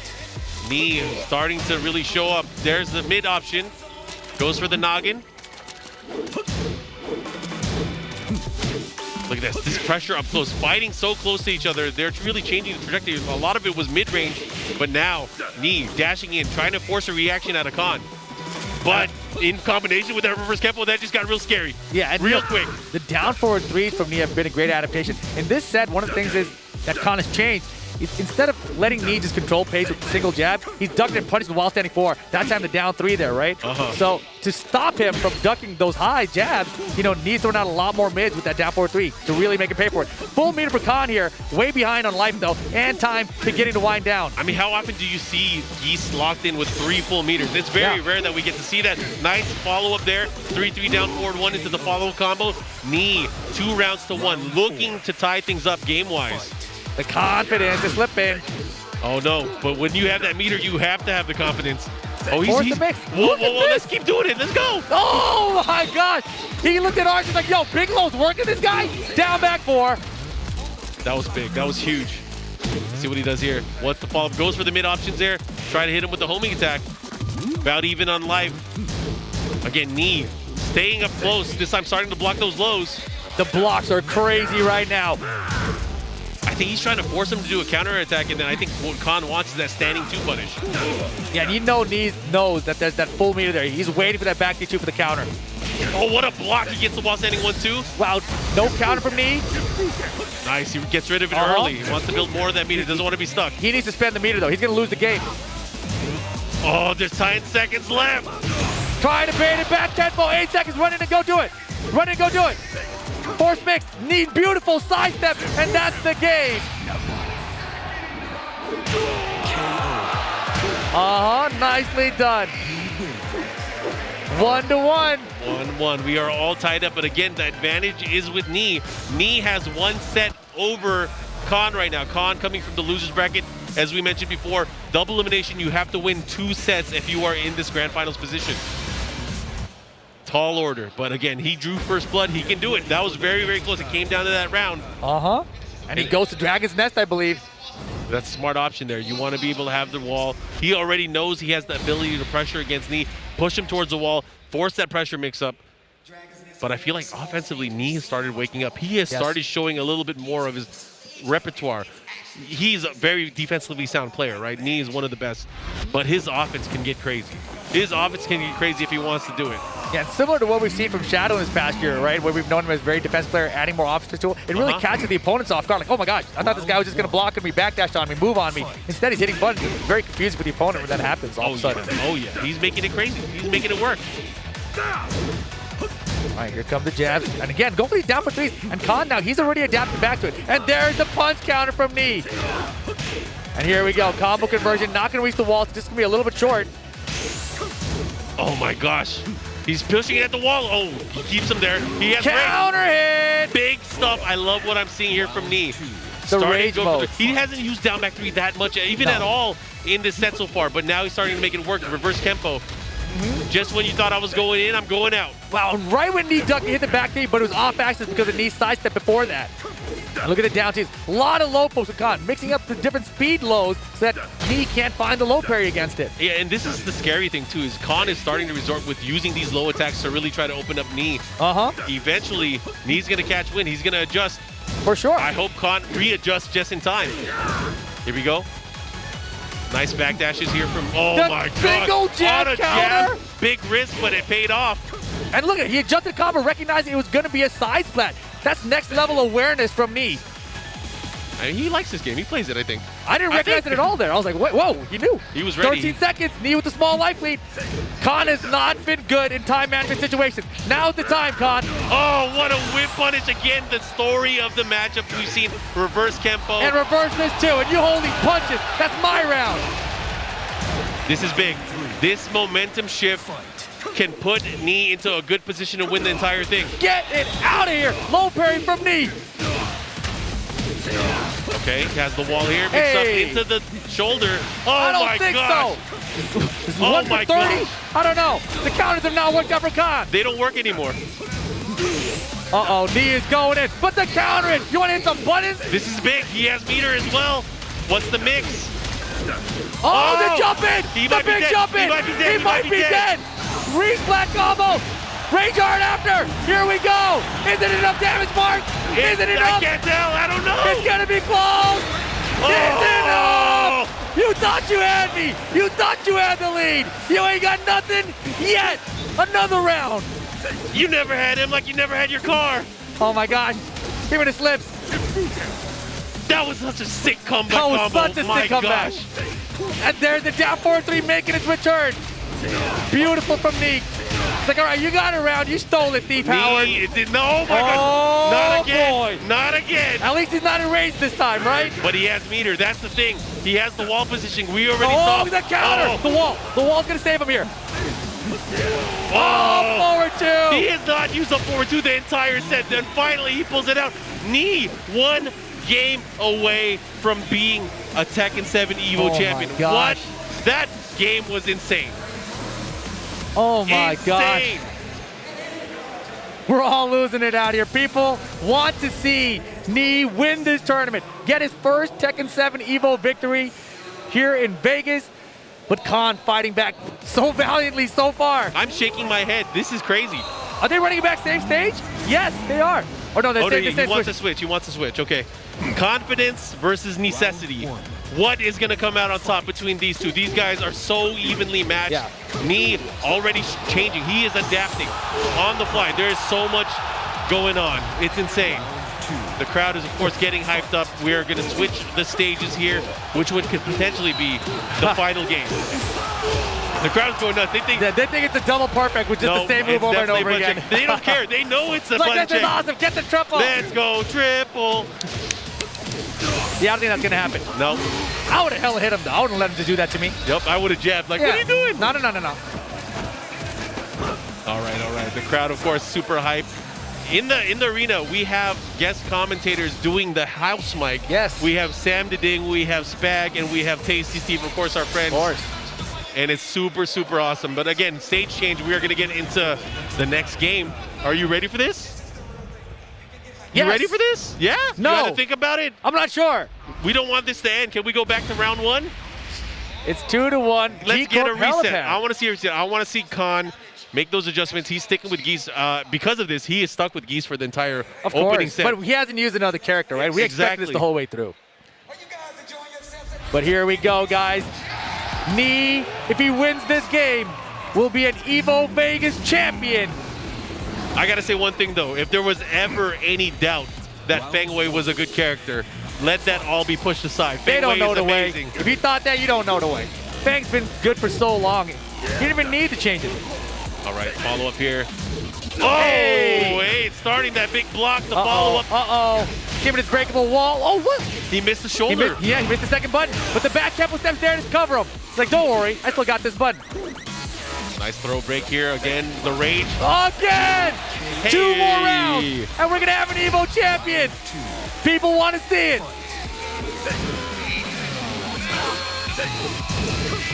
He pulls it off. The nice punish there from Khan. Khan getting the throw. Again, the persistence. Where's that resistance? You got to do it. You got to do it. Get that low parry. Khan's got to fight back. Get him to this wall. Hey, hey, hey, hey, hey. And that's one way to do it. He gets him here, pushes there, gets the pressure, keeps him. No punish. Oh boy, that jab was so well timed. Back knee work, low parry from knee, and he's got rage. Oh boy, all right, we're gonna reach this other wall here. What do we do with it though? Oh, just too short, too Counter shallow. down back three. Oh, this is big. This is huge. Blue stuff spent, back turn mix, and Khan survived. He survived the onslaught. What an amazing block there. Yeah, when Fang goes back turn, you gotta guess, is it gonna be a throw? You can't see the throw, you gotta guess. The throw is a real mix-up too. Oh my God. Oh, he didn't believe. He doesn't believe anymore because he's scared of the counter. Yeah, and he has meter too. That's the thing. You gotta go for it. Oh, the counter hit, the follow-up, gets him down. Yeah, this is trouble. This is trouble. He's got a wall behind him, so he's got to be careful of that. And he messed up the break the first time. Oh, didn't think so. That was beautiful. Cause it moved forward to bait out a counter, and he got it this time. Oh my God. It was the second hit that caught him. Knee thought he was trying to get the punish on the first hit, but no. And now rage mode again for Knee. Khan has one bar to me to work with. Back tempo into nothing. Single jab, he's baiting it out. That's beautiful.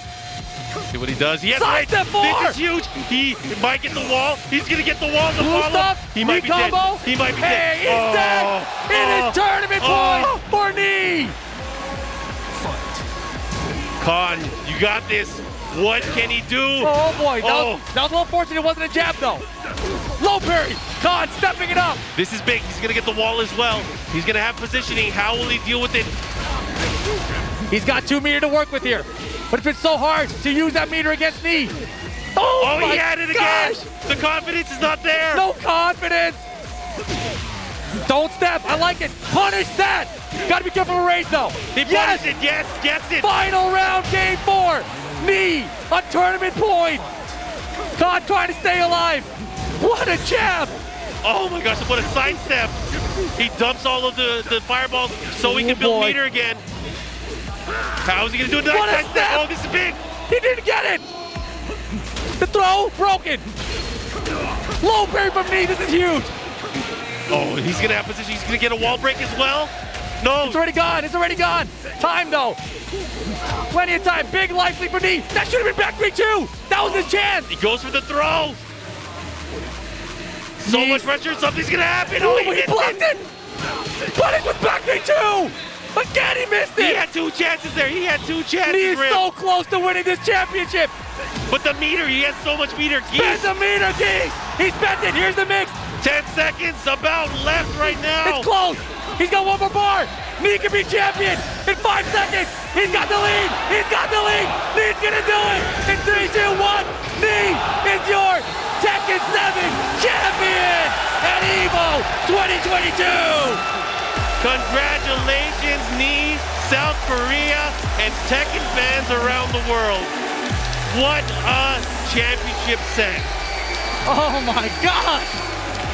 Beautiful. Beautiful. Oh my goodness. After so many years of trying to win this tournament, he has finally done it. This game came out in console 2017. It's 5-6 years later. If you add him up, I'm not really trying to do that math. Knee finally getting his championship. Great stuff. What an amazing set. There is no other player that is more deserving than Knee and finally gets his EVO championship for Tekken 7.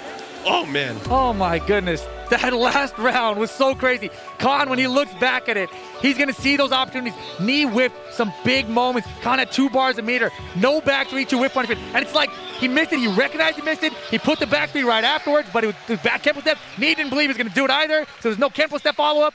It was just such a scramble, but Knee held on, and he made the right decisions when time was running out, and that was one of Khan's weaknesses, right? Time management skills, he just couldn't close it out. And again, the confidence. We talked about it. Yes. He had so many big hits, but did not commit to, and he had meter. He had so much meter, but again, it came down to time, and he had to force the pressure, but Knee, too solid at the very end, ended up winning everything.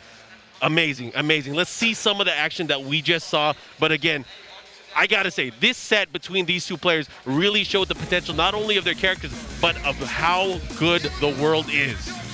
Oh my goodness, and this was the end here. Time was winding down.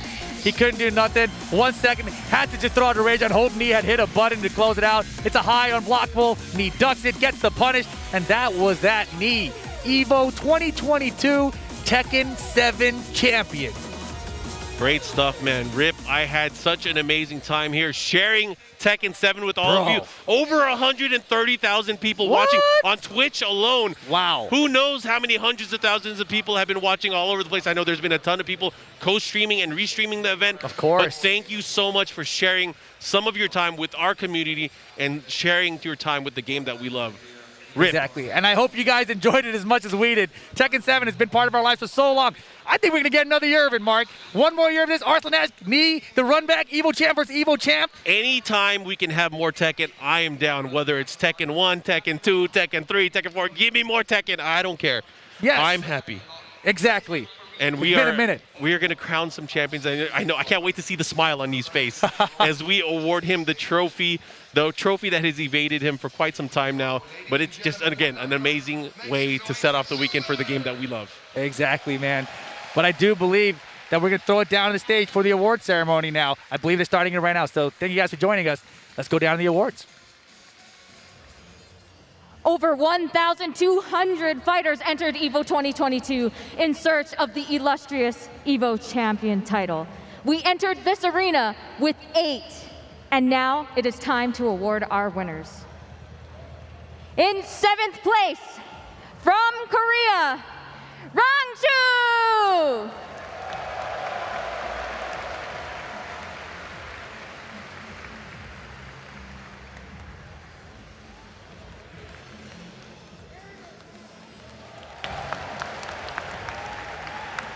Also in 7th place, from Japan, Pinya!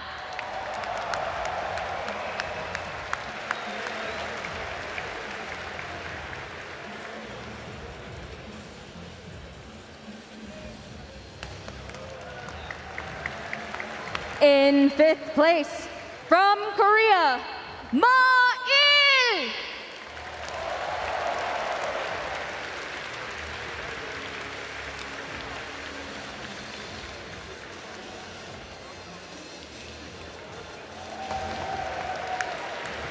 Also in 5th place, representing France, Super Akuma!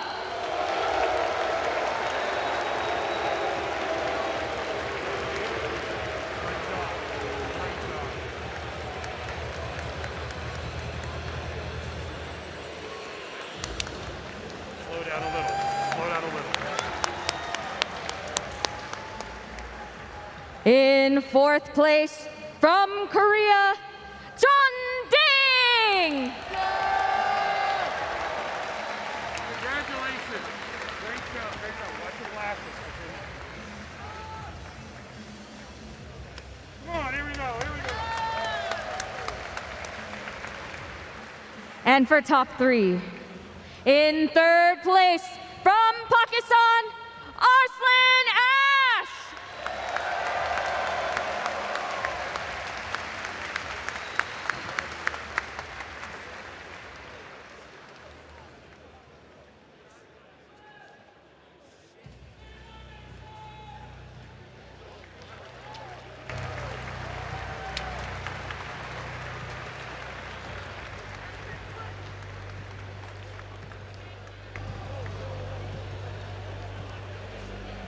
In 2nd place, representing Pakistan, Khan!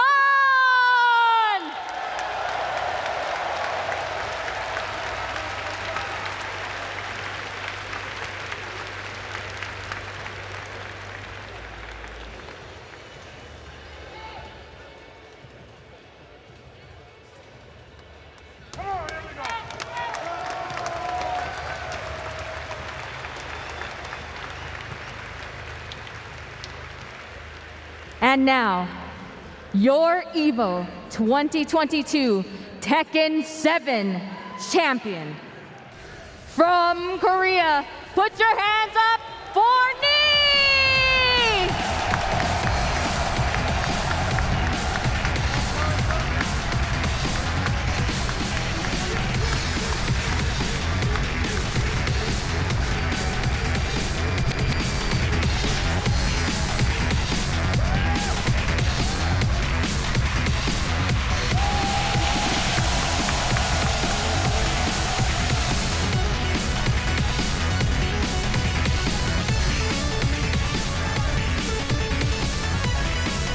Give it up for your EVO 2022 Tekken 7 champion!